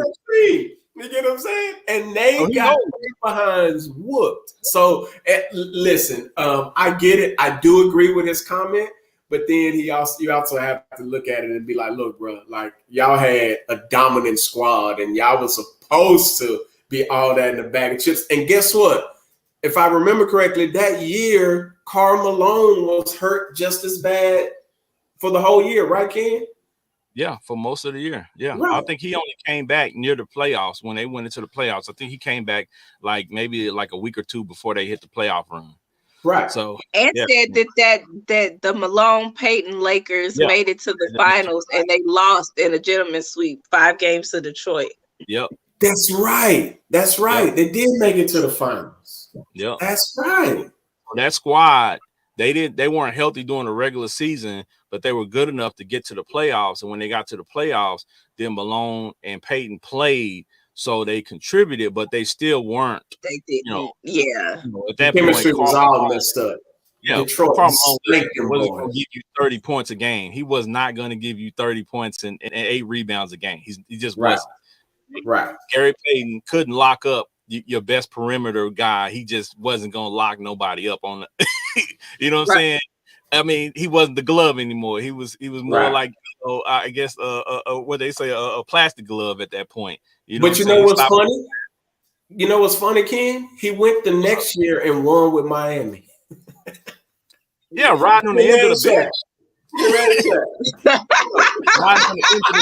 Which is I don't take nothing away from it because he had an amazing career, and that's one thing that people always talk about is you can't down a guy for chasing a ring because we measure them by that. Right. So they chase the ring, you can't tell them this is what we're going to measure you by and then talk down on them because they chase it. Right. That makes no sense. So that's what you're gonna measure it by. Of course, you're gonna have guys that just play and want to win and want to contribute, like Vince Carter, which is rare, but guys who want to play. So they don't. Vince Carter could have went to a team and sat on the end of the bench and got a ring or had a chance to win one and contribute a little bit, but he chose to do the opposite because he wanted to still play. So I respect that. But you also got to look at he's going to be one of those guys that's placed in that conversation of guys that was great that never won a ring.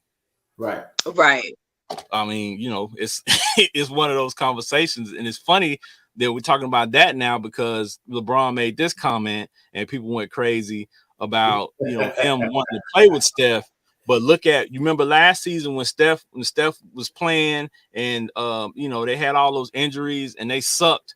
And they talked crazy about Steph. They said Steph was terrible.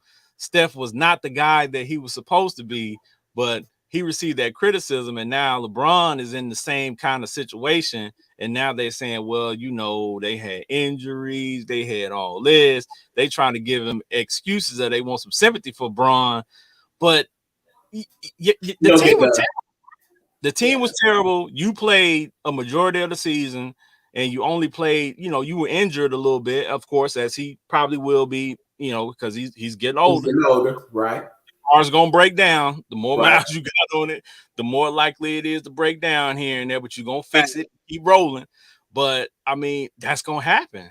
Right. So, but the fact that he was saying he wanted to play with Curry, I think it was last week was funny because Curry was like, you know what? I'm good. We don't want that pressure. I want to compete against you. And Curry needs that 4th ring to be kind of solidified in this era, so to speak, too. I think Curry, with his dad being who he is, he has an old school mentality of, I don't want to go over here and join you when I can still win here. So I'm not doing that. Now, if you feel like you want to take a pay cut and you want to come over here and play with us, that's on you, but I'm not going anywhere and play because you there. So, and with that, I respect that because to me, Steph is still a bad man and he's the greatest shooter that I've ever seen in the NBA. Yeah. I mean, so I've seen a lot of shooters. I'll still take Larry Bird, but that's another story. Nah, bro. Like Steph is just different. Steph is just different, bro. The type of shots. He's a bad man. From the distance and the accuracy in which he does things, bro. It's like he got to have a magnet in the ball or something, because some of the stuff he does just looks crazy. Between him and Kyrie Irving, they do some stuff on the floor that you just like that can't be real. Yes. Like, where's the camera tricks or something? And somebody had posted a couple days ago that they saw, I think it was you, Benji, or somebody else on my timeline that likes to talk sports. They were saying they were looking at Jordan tapes, and he was doing stuff on those tapes that they still haven't seen people replicate in the game today. Right. Because that far ahead of his time with the stuff he was doing. And the crazy talk is when people say, well, you bring Jordan today, he's just DeMar Rosen. He's just, a mid-range shooter. He's just a typical guy. I'm like, dude, that dude was an animal. Yeah, he was. Right. There's no guy. There's no dude in the game today really with that type of mentality that's going to go at you on both ends of the court. Whether he getting cooked or not, because somebody posted, well, we seen Jordan playing Ron Harper, and Ron Harper was giving him buckets. Yeah, people gonna score on Jordan. People scored on Pippen. People scored on Rob. And let's be very clear. Ron Harper, before his injuries, was a beast. Yeah. Go watch Ron Harper. Like, you got to know basketball. Ron Harper, even with them bad knees and them injuries, when he finally came back to the Bulls and played, he still could play defense pretty good. But Ron Harper could ball now. Don't sleep on the heart now. Well, my thing is, at the end of the day, Jordan attempted to guard whoever he was supposed to guard. He didn't shy from it. He didn't run away from it. There was a lot of situations that you could actually see on game film where Pippen might have been guarding this guy portion of the game, and when it came down to the fourth quarter, Jordan said, "Nah, I got him. Let me get him." And this is a guy that's scoring 40, 50, 60 points in the game, and he's locking this other guy up in the same game. That Bull squad had what? Rodman, who could play crazy defense, B.J. Armstrong, Scottie Pippen. Like, they could. Their guys were actually like first team defenders. I believe one of Brown was his last name or something like that. So them boys can play defense. And my thing is with that Bull squad, outside of Jordan and Pippen, nobody had this extreme set of skills. Everybody was just a dog mentality, and that dog mentality comes from the top down with Jordan. Jordan demanded greatness from those guys and made those guys up their game, right? When you look at The Last Dance, you see that. You see the requirement. I was shocked that, pardon me for saying this, I was shocked at how niggerish Jordan was in the Last Dance. Because like the way he was talking to people and the way he carried himself, I was kind of shocked by that. But it was one of those things where he had requirements. He was going to talk to you, and you was going to step up or you was going to roll out. It was, my way or the highway. So, and most people say if Jordan was in this era with the way he talked to players back then, people would have been all over him, because he would go off on folks, man. But we got a piece of that with Kobe as well. Kobe wasn't a fan of guys like Smush Parker. Rest in peace to the GOAT, to the great. But he wasn't that kind to bad players. So these guys in the league now are the kids who didn't get whoopings, who didn't get spankings at home. These are timeout. This is the timeout generation. So right. That's not going to work with them, because they operate differently, and we know that. So to me, with before we go too deep into it, so we can kind of wrap this up and talk about the GOAT section, my question is to veer over here. LeBron's GOAT status is in question with the way that, his leadership skills and things of that nature. Because if you look at the GOAT conversation, you have to take all things into context, right? It's not just stats. It's who he is, it's what he contributes. How does he, how does he raise his teammates? How does he help them elevate? is he just an individual player, or is he a guy that provides a winning organization, winning attitude, and those things? That's what makes a GOAT as well, not just stats. And that's the conversation that I have with people, because of course I'm gonna tell you right off the bat, if you know me, I think Jordan is the GOAT, but that's just me, because when I came up in the 90s, that was my guy. When I shot a piece of paper in the basket, I wasn't Kobe wasn't thought of yet. So I wasn't yelling Kobe. Right. I was yelling Jordan. When I shot fadeaway outside on the court, I'm yelling Jordan. So Jordan was my guy, but Jordan for me embodied that dog mentality that was big for him, right? I saw him take control. And then at the height, when things are at his height, he elevated his game up to a notch that most people don't have. Right. Because you saw him in games where it's like, okay, well, they down 10, only a few minutes on the clock, they've been playing terrible, and he turns into a whole different play. Even if Jordan had a bad game, that fourth quarter, it's kind of like, you know what? It's killer instinct time. I'm coming in that on both ends of the court, and we finna win this thing. And there has not been many players outside of maybe like Kobe who has that mentality to flip that switch and go into kill mode. And for me, LeBron has been one of my favorite players since he was in high school, and I've been trekking him and watching him all these years. But to me, that's the piece where he's missing for me. Like, he doesn't have that, I'm gonna take over, I'm gonna do this, and I'm gonna will my team, and I'm gonna put everything on my back at the highest height. Well, my GOAT, listen, he got better numbers than all of them put together. And he didn't shoot no threes. And he had more rebounds. And he had more blocks. And he had more assists. Better field goal percentage. Of course. Kareem's the GOAT.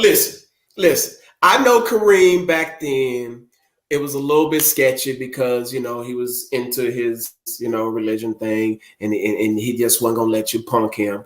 He did jaw somebody and break a jaw on the court. So we know he got the dog in him. You get what I'm saying? Hey, I'm gonna take some credit from him though, because he snuck, old boy. He snuck didn't hit it square. And old boy called, and he didn't know Kareem was about to lay hands on him like that. I mean, respect out there. You know what I'm saying? But my GOAT has always been Kareem. But this is the only thing, because you can't 6 championships, and most people will say, well, Jordan never lost in the finals. Well, Jordan is 0-6 against the playoff Celtics. So we can't just throw those conversations out of there. Kareem went to more finals and things of that nature, and he lost a couple of times in the finals, whatever. But Jordan lost to my Celtics 0-6 against Larry Bird Celtics. So we got some issues there. So I always put Kareem there. And then I think if I were to give Jordan his props on one thing, is that he revolutionized the game in terms of the shoes, media, of that nature. So that's where he takes a little bit more than Kareem, but Kareem takes way more levels than Jordan ever could when it comes to on the court. And I have to give it to my boy Kareem. I have to give it to Lou Alcindor. Hold on. Before Carlita jumps on it, because I know she's got the stats and I know who she's rocking with.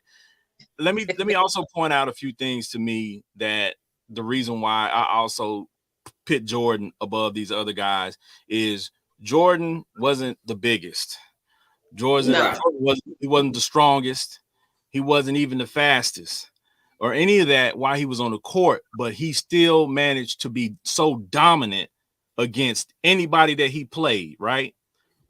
So when you have a guy like Kareem playing in the game where you have a few other 7-footers, but nowhere even close to athleticism or things of that nature. And like you said, he scored a lot of points. He scored a lot of points at the basket, right? So the game was totally different. So for him, when he came along, the skyhook is an amazing shot, right? But for him, when he came along and the way the game was played, it was perfect for that timing. And that allowed him to have the numbers that he had because the game was played in that area and the ball fed to him like constantly. He was giving Akeem Olajuwon buckets at 42. No. We're not gonna talk about him and Akeem because Akeem gave him fits. He gave him. Of course he did. We're gonna talk about that. But what you also have to look at with Kareem is the fact that the teams that he played on, and the offense went through him, right? The offense went through him. He's at the bucket. He like listen, Jordan in his prime was the offense was centered around him. And even now I'm forgetting his name, but he was the coach before Phil Jackson got there. I'm forgetting his name. I'm forgetting his name. It'll pop up to me. But the offense was ran through him. And they told him when Phil Jackson came in, listen, we can no longer run that. We need you to pass the ball a little bit more. So they implemented the triangle, all of that kind of stuff. So we did see an instance where Jordan was allowed to be the top dog, score. I remember those because he dropped plenty buckets on my Celtics. And we actually thought, you know, like he was going to like beat them single-handedly because he was so dope. So we've seen that. He dropped 69 and we dropped 9 on y'all at home. Right. We seen him try to be the be-all guy and run it all and do it all. Hold on. And he couldn't do it. He had to be. There was nobody else on that team. No, of course. We understand that. That's why he got that work against the Pistons. But even when he got the help, he still couldn't handle them Pistons. He still couldn't handle them Pistons in himself. I remember when he got the help that he actually needed was the Pistons walking past him on that court, not shaking his hand because they were getting blown out and they were walking out of that building. That was 1 year, and then Isaiah Thomas got hurt. And then so how y'all gonna still rob him from the bad boys? Come on. He never looked back. Stole him. Listen. When Jordan was on the top of the mountain, nobody ate. No, I would agree. Thank you. Nobody. Thank you. Listen, nobody else did. He is 0-6 against my playoff Celtics, and y'all lucky Lynn Byers. No. When Jordan ate, you missing what he said. When Jordan ate, when Jordan was on the top, nobody else ate. Nobody. Period. And you can't say that, especially with LeBron. With LeBron, Steph Curry and allowed the Houston Rockets. Were they really scared? Did Jordan really retire because he didn't want to lose to Akeem and the Rockets? I mean, my gosh, no! I'm just saying. Come on now. Don't do that because people are listening to this show, and some of these people weren't around at that time. If your daddy, who you are attached to and who you have a strong bond with, passes away, you're going to start considering things a little differently in life. Yes, you are. Yes, you are. I would agree. Right? So I would agree. Because I probably would do the same thing. Yeah, we can't say, I wouldn't do that. I wouldn't do that at that point. I don't know that because guess what? I just spent the weekend with my dad. So I can't tell you how that feels. How that feels. Right. At that height of, you know what I'm saying, celebrity, right? Your game. I don't know how that feels, but I can imagine if he took that break, he needed that break. And like now, we got guys talking about, you know what I'm saying, their mental, you know, their mental status, right? Like maybe Mike knew that back then, and he knew he needed a break because if he didn't, he was going to break down. So he had to step away from the game. But he had. But then he did come back and lose to Penny and Shaq. He came back in part of a season wearing number 45. He only played a few games. He came back. Come on, it was like 11 games left in the season. That don't even count. I don't care when you came back, what happened. I don't care about all of that. You came back. Okay, but what happened after that? We ain't giving Bron no Thank you. What happened after that? What happened after that? I mean, listen. Repeat again. Y'all were lucky because my Celtics, you know, Lynn Byers There's some issues. Yeah, Celtics were going to run the league again if Len Bias hadn't went through his whole motion and all of that. And then Len Bias didn't even get to play. Man, and Ken, you know Len Bias was a beast. Yeah, but again, that's a collection of talent. We don't know how he would have fit in with that Celtics team that was already established, bro. Like there's so many ifs. You know what I'm saying? They're ifs. This is why we have this conversation. And this is why I got Kareem as the GOAT, because when Jordan does this, you know what that means. When he held up this, you know what that means. Kareem did that too. And out of all of them ifs that we can throw out there, Jordan retiring, the Celtics getting hurt, Isaiah Thomas getting hurt, this, and that. Out of all of that drama that was going on, Kareem played still until he was 42 years old. Another thing. Still balled out and still solidified himself, not shooting threes at all. And that's another thing I want to point out. Hold on. And that's another thing I want to point out. And I'm going to let Carlita have it because I know we've been talking over, so we apologize. But there's another thing I want to point out. When people start talking about stats, you look at Jordan's stats, and LeBron just passed Jordan's stats in the past couple of years. How long has LeBron played? How long did Kareem play? What, we're going on 19, 20 years? Yeah, that's what I'm saying. So you get a taste of, okay, actually how much Jordan accomplished in a smaller time frame.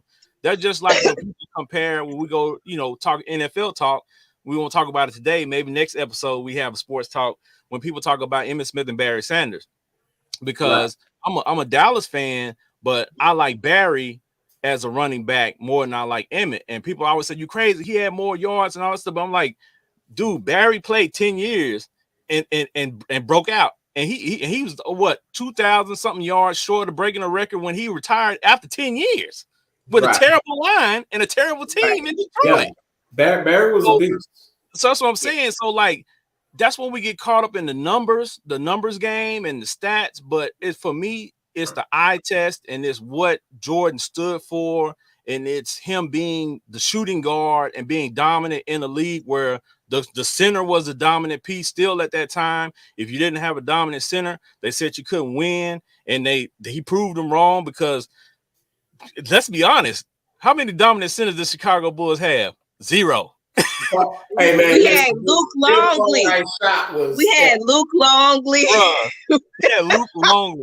And then at one point somebody tried to bring up Robert Parrish. I'm like, bro, he was already in the grave. Robert Parrish was like 40. He was on the bench. Luke Longley had a jump shot. Bill Winnington had a jump shot. Cartwright with that. Them boys had Cartwright. Bill Cartwright. Cartwright had a jump shot. Don't you? Go watch them clips. You be like, ain't no way that going in. But man, that thing came off that boy wrist like a champ. Okay, Carlita, we gonna quit talking over you. No, it's cool. I already know what it is, but you go ahead and spill on them because it's time. Okay. I want to even give y'all just a whole lot, because y'all said a lot already to defend my GOAT status as the GOAT. But I'll just add icing to the cake that was already baked for me. No diss to Kareem, because you cannot argue that Kareem is a GOAT in his own right, period. That's just what that is. Howsoever, my Michael Jordan. You from Chicago, right? Yes. Come on, give it to me. I know I'm about to get it. Come on. Now, growing up on the south side of Chicago in the 80s and in the 90s, not only did I see Michael Jordan change my city, and I saw him change the league. Like, you got to see Michael Jordan change sports. You got to see the NBA be something that it wasn't prior to Michael Jordan entering the scene. They weren't even drafting dudes Michael Jordan size in the first couple of rounds. The first couple of picks. They weren't doing that. They were drafting in the first couple of picks big dudes. Then Michael Jordan comes on the scene and they say, we got to get him. Not only that, he changed the entire shoe game. Y'all already know with the Jordan brand, you have to give him props for that in and of itself. Yeah. On top of that, I mean, we already know they're buying rugs and stuff for hundreds of thousands of dollars. So yeah. We already know about Rookie of the Year, the MVPs, the Finals MVP. My thing is the Defensive Player of the Year, because like Ken kept saying or said earlier, Jordan played on both sides of the ball. You didn't have to worry about him just scoring points because defensively he was going to show up. And let me explain to you what I mean by that, Benji. So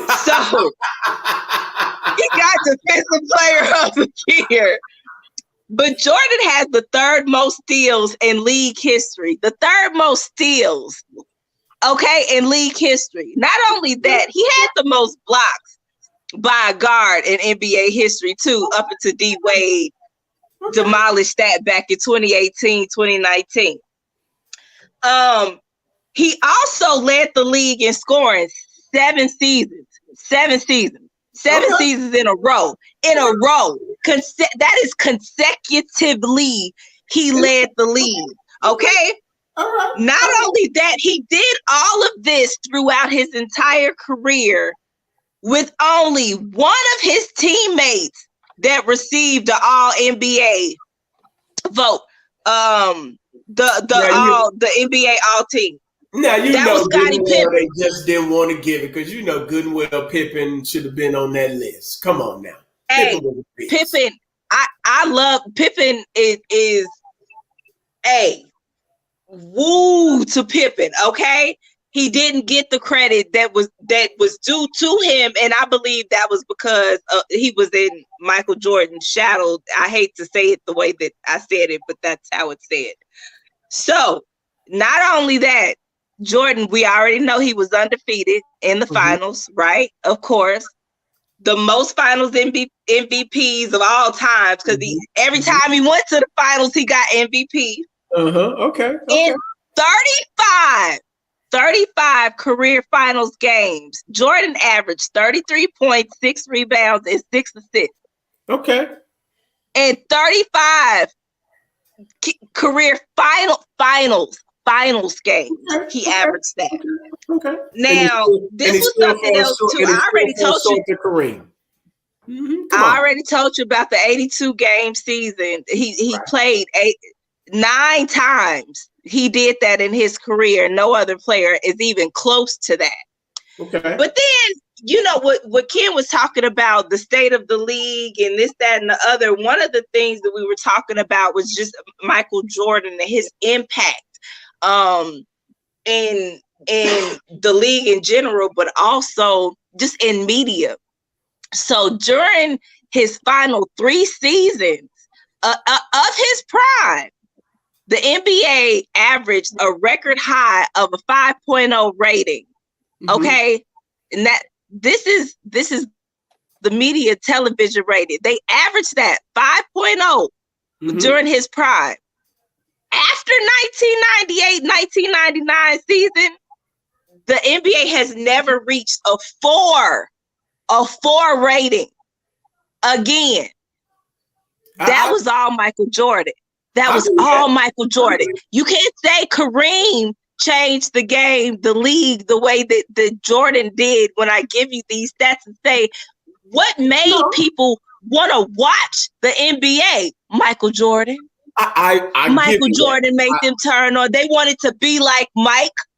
They wanted to see what was going on in Chicago. I give you that. Carlita, you know what? You are an awesome individual. You know that? I'm finna give you props on this, but I'm disappointed in you because Jordan ain't from Chicago. Now, Isaiah Thomas is. Chicago. You know what I'm saying? See, you're supposed to be rooting for y'all. You know what I'm saying? He's you know what I'm saying? Giving Isaiah Thomas some love. Ain't he from the south side of First Chicago? of all, you know let me tell you, Chicago folks don't even fool with Zeke like that. They don't. I know. We don't. I love Zeke as a person. I met him at FIU a few years ago. Zeke is a cool dude, but I told him, I said, I'm from Chicago, so I don't even fool with you like that. But much respect. I understand. That's why I had to throw He that out. left. He left our city to try to show our city up. I mean, he's supposed to. I mean, I understand that. I know that's why Zeke's salty, because Jordan get more love there than Zeke do. I understand. That's very true. I understand. And I understand Kareem was out there, you know what I'm saying? He was out there buying rugs and doing his thing, spending hundreds of thousands of dollars on rugs, and wasn't really worrying about shoes and this and that, and breaking jaws on the court. I understand. I get it. I totally get it. I understand. And I want to give you props for being, you know, on with your game. But Kareem just, he was unstoppable from high school on up. If you go, let me tell you, he changed the game. They I love Kareem no more. But okay, have y'all watched? They told him he couldn't do it no more. And then his track record at UCLA, and you got to stretch this thing a little bit further. And I understand, you know what I'm saying? Kareem should have been out there promoting, you know what I'm saying? But he was about that black power back then. You know what I'm saying? He wasn't about the all bag. Right. You know what I'm saying? I'm all with that. Okay, so I've been watching Winning Time. Okay. The show about the Lakers, the series about the Lakers. So in this series, the last couple of episodes, they've been real heavy on Kareem and Kareem's attitude and Kareem not wanting to play and Kareem just basically telling Magic, just throw me the ball, just pass the ball. Don't worry about where I am on the court. Just pass it to me. I don't got to move to you. You make the ball come to me. That's because Kareem was the glue. But what I'm saying, his attitude during these seasons was, I don't have to be a leader. I just got to show up. Y'all pay me to score buckets. That's all I'm gonna be here to. I'm not gonna run. I'm not gonna practice. I'm not gonna do this. I'm not gonna do that. Like he was above all of those things. And that was never Jordan. Jordan showed up to practice first. Jordan was in the gym sweating already when the coaches came. But Jordan was there. Jordan led by example. Kareem had a longer career than MJ. I understand it. I get it. You know what I'm saying? Kareem had his, you know what I'm saying, his ego issues. Yeah, I understand. I get it. Benji, you gotta look at you saying he had a longer career when you can just stand next to the basket and do layup. like you don't have to go to the hole and have people hitting you over your head and getting beat up like Jordan did for most of his career. Like you don't have that. Kareem Jordan didn't get a workout regimen. Jordan didn't start lifting weights until the Pistons whooped his behind. That's what I'm telling you. Like his first few years in the league, Jordan wasn't always out there working hard and dropping buckets and doing his thing. No. He was always a hard worker. He's been that way. But the thing of the matter is, he started lifting because he knew that was essential to him going to the basket because the refs wasn't gonna call that. But what I'm saying is, lifting. No. His first few years in the league, he was getting beat up like this every year, and he was still scoring 30 or 40 points. He was getting that work. But that's what I'm saying, though, Benji. He was a perimeter guy. When you give somebody the opportunity to stand under the basket and shoot high percentage shots all game, they supposed to score a lot of points. They're supposed to. Of course. Yeah. I'm not taking anything away from Kareem. They'll be mad at. That's like me being mad at you because you 6'4" and I'm 5'9". But I'm not taking anything away from Kareem. I'm not taking anything away from Kareem. I'm just saying the difficulty for him to do that versus the difficulty level of Jordan to do what he did. It's not the same. Right? No, of course. Jordan had to implement way more skill and all of those types of things. That's what I'm saying. Understand. I get what I'm saying. And that's the difference between the two to me is not taking anything away from Kareem, but the game was cake to him. It was cake. It was easy because of the way it ain't my fault I can make this look easy. You know what I'm saying? Is the way the league was. He shot a lot of hook shots, but he also dunked the ball and laid it off the glass a lot because of the offense that they ran. No doubt. And that was high school at Power Memorial all the way through through college. So and in the league, it's the same thing. But my thing is, at the end of the day, Jordan did the most with the least in my estimation. So that's puts him above to me. He did the most with the least. You know what I'm saying? So people can make the argument. I don't argue against Kareem because to me, at the end of the day, my real thought process, and I say this all the time, is you have to go decade by decade. Because there's no way, unless these guys played against each other one-on-one, you don't know who's better than who or who will win against who. You just have to look at decades. Kareem was dominant during his time. Jordan came along and was dominant during his time. Then you had Kobe was dominant during his time. Then you had LeBron come along. He's been dominant. So somebody he ain't been dominant by himself though. Well, none of them have been dominant by themselves. I think I will say this: LeBron has had points. Jordan had a squad, man. People sleep on I'm talking about nobody else ate while he was on top. Oh, okay. I know. I can say with LeBron. No. Steph Curry has eaten at the table with LeBron. You Jordan fans use that because y'all throw out that he lost to the Celtics for 6 straight games. When Jordan was on, he was on, and he never faltered. No, period. You can't exit out a piece of career. We're not going to give LeBron we're not going to give LeBron a full 19 careers and then only count Jordan 6 to 10. No, give him the whole scale. Benji, we're not leaving that out, but we're talking about if you got a guy who comes into the league and he's a rookie and he's in his 2nd, 3rd, 4th year, we're not looking at those guys to win it all, right? Right. We're not looking at those guys to win it all. But when he got to his prime, when he put that last jewel in his thing, like Thanos, he became that guy. And he became Thanos, and nobody else ate while he was on top of the mountain. No, that Pippen team, that Bull team, they lost to what I'm saying is when Jordan was there and he played the seasons that he played, he was dominant. He was dominant. Yeah. We can give him that. We will give him that.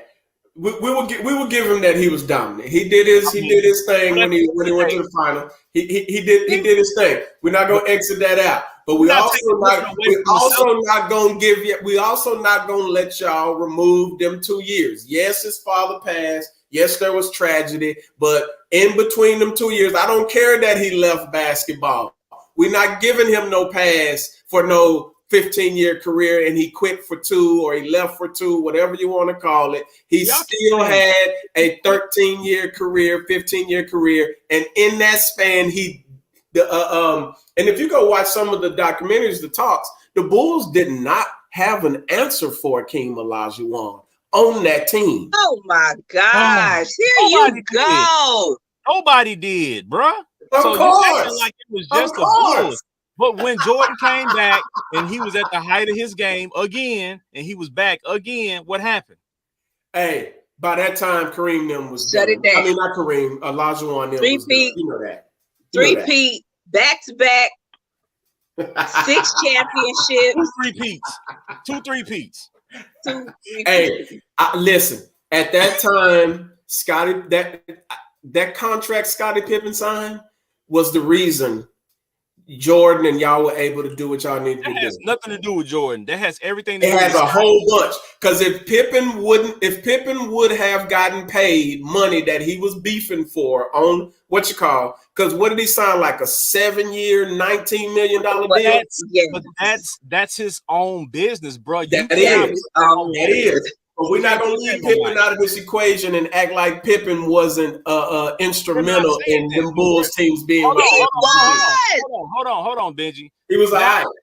Now you going off the deep end, because if you're going to talk about that, you have to talk about Big O when he played with the Bucks. We're not going to talk about that, right? So we're not going to talk about the whole slew of people that the Lakers had when Kareem was with the Lakers. That's what I'm saying. So we're not even they had a squad. They had everybody. They had James Worthy. They had everybody.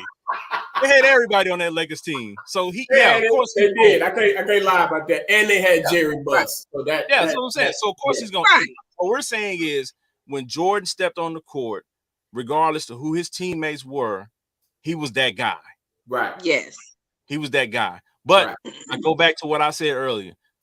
Decade by decade is how you truly judge. Right. Because Kareem had his time, Jordan had his time, Kobe had his time, LeBron's got his time. My question is, who's next? So we don't know. We don't know. Man, Giannis look like he on a crash course, man. Giannis, you got Giannis, you got Joel. You got Joel Embiid. Joel Embiid is something that the league hadn't seen yet.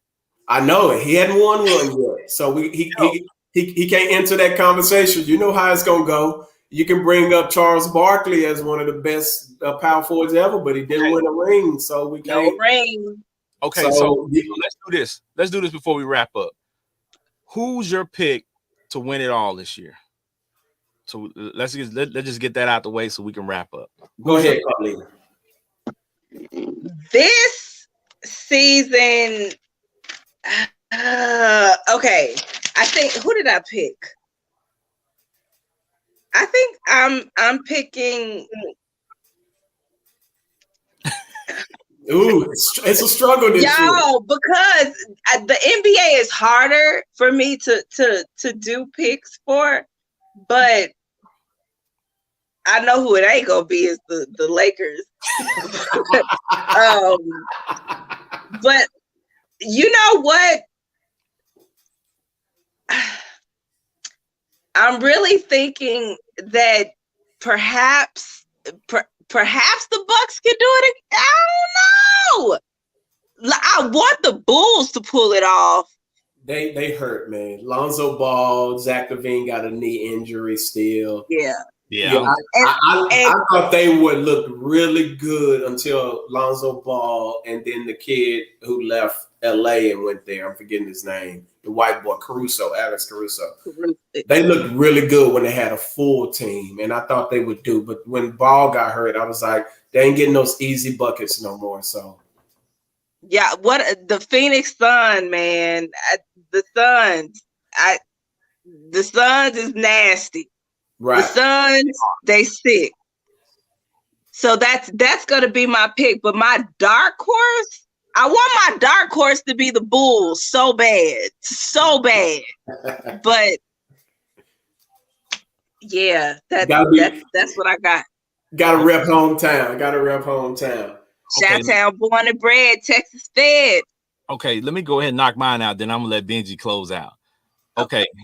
I'm gonna go with I think the Suns. I think Chris Paul gets him one finally. Finally gets one. Okay. And I think with the team that they have everything they need to actually do it. So yes, this might be the year for them. And my dark horse is the Nets. Yeah. You cannot count out. The dark horse can't be the Nets if the Nets. Even though they're in the play-in tournament. Okay, Ken, is that contingent on if Ben Simmons comes back and play or no? Hold on. The dark horse is simply the Nets because they're in the play-in. So I can put them in my dark horse. No, the dark horse can't be the Nets. Yes, I can. No. The Nets are in the play-in tournament, so they can officially dark horse. I said the Nets earlier to someone in this conversation, and they said that no. And I thought about it. I said, you're right. The Nets can't be the dark horse because the Nets got KD. The Nets got Kyrie. They're in the play-in tournament. They're legit. It don't matter. They weren't healthy, and Kyrie didn't get to play all of those games. I mean, but those are my two picks. Those are my two picks. He's sticking with it. That's who I want to see at the end in the championship. I want to see Nets versus the Suns. That's what I want to see. Wow. Okay. Wow. Okay. My dark horse, let me get this out of the way. My dark horse this year is the Celtics. That's my dark horse. I'm gonna be biased because that's my team. So they can't be a dark horse and they number 2 in the conference. I mean, because we're missing Rob Williams. You get what I'm saying? And like I hate to say this, I hate to say this, but although I think they can beat the Nets, for them to play the Nets in the first round, they actually might get bounced out in the first round. So that's why I look at it that way, because they weren't expected to be a 2 seed, so to speak, especially with the way they were playing.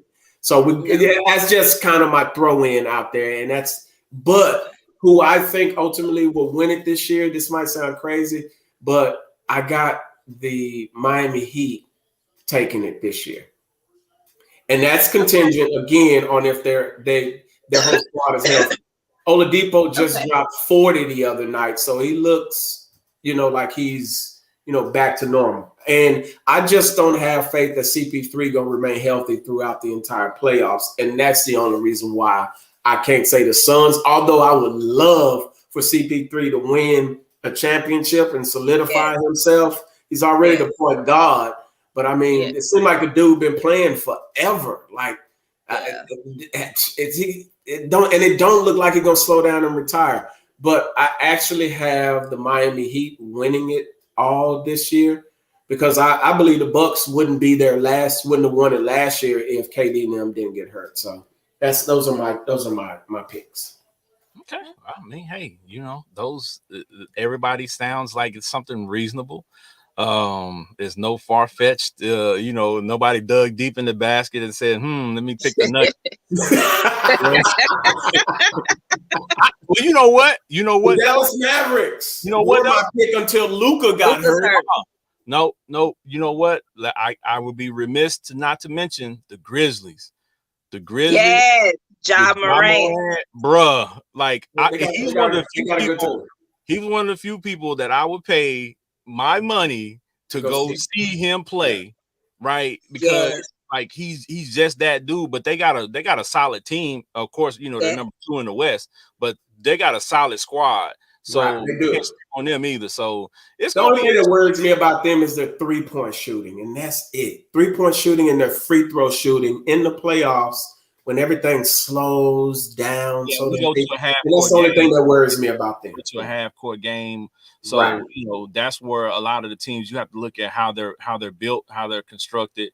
Right. Because a lot of people don't understand that when the playoffs happen, the court shrinks per se, and then you go to half-court sets and who can run their sets and who can be successful, because all that running up and down, that's gonna go to a slower pace. Free throws and rebounding, Pat Riley would say, is your keys, and I worry about Memphis with their free throw shooting. Okay, well, hey, it's everything sounds reasonable. I think we've given them enough information and entertainment for tonight. We're gonna let people get on with their lives, and we're gonna go ahead and close out. So, Carlita, how we usually do it is we just let people represent where they from, tell people where to find them on social media, give your hood a shout out, whatever you want to do, and we're gonna go ahead and get up out of here. So, Carlita, let these people know how to find you, how to get in touch with you, and about y'all's amazing show. We are Dope Sports Chics. Dope Sports Chics. We are live on Wednesday nights at 8 a.m. On Facebook Live. We probably will most likely be taking a hiatus that for a little bit, just so we can work on rebranding and stuff. Did I say 8 a.m.? I meant 8 p.m. Ooh, y'all. Okay. So, and then Instagram, Twitter, Facebook, Carlita Nicole or Quirky Queen. Okay, yeah, and y'all know what? Since she said she's gonna be on hiatus, me and Benji gonna be getting on her nerves because we're gonna be like, Carlita, can you come back on the show so you can talk about Let's dating? do it. Yeah, no doubt. Do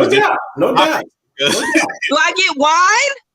Yes. Okay. We already discussed that backstage. I got you. We were supposed to have it on this show. Of course, we do apologize. We had some other issues take place and so forth. But I want to make that happen for guests that come on this show. We want to make sure that they get a wine selection from my store. So yes, Carlita, go in there, go check the store out. Pretty soon we'll get to the idea of having shirts for people that come on the show. And so we're working on some things and putting some things together. But yes, go check out the wine store. The link is in my bio. You can find it on my IG BRB4701, or just go to my Facebook page and click that link in there and go in there and check me out. Let me know what's up.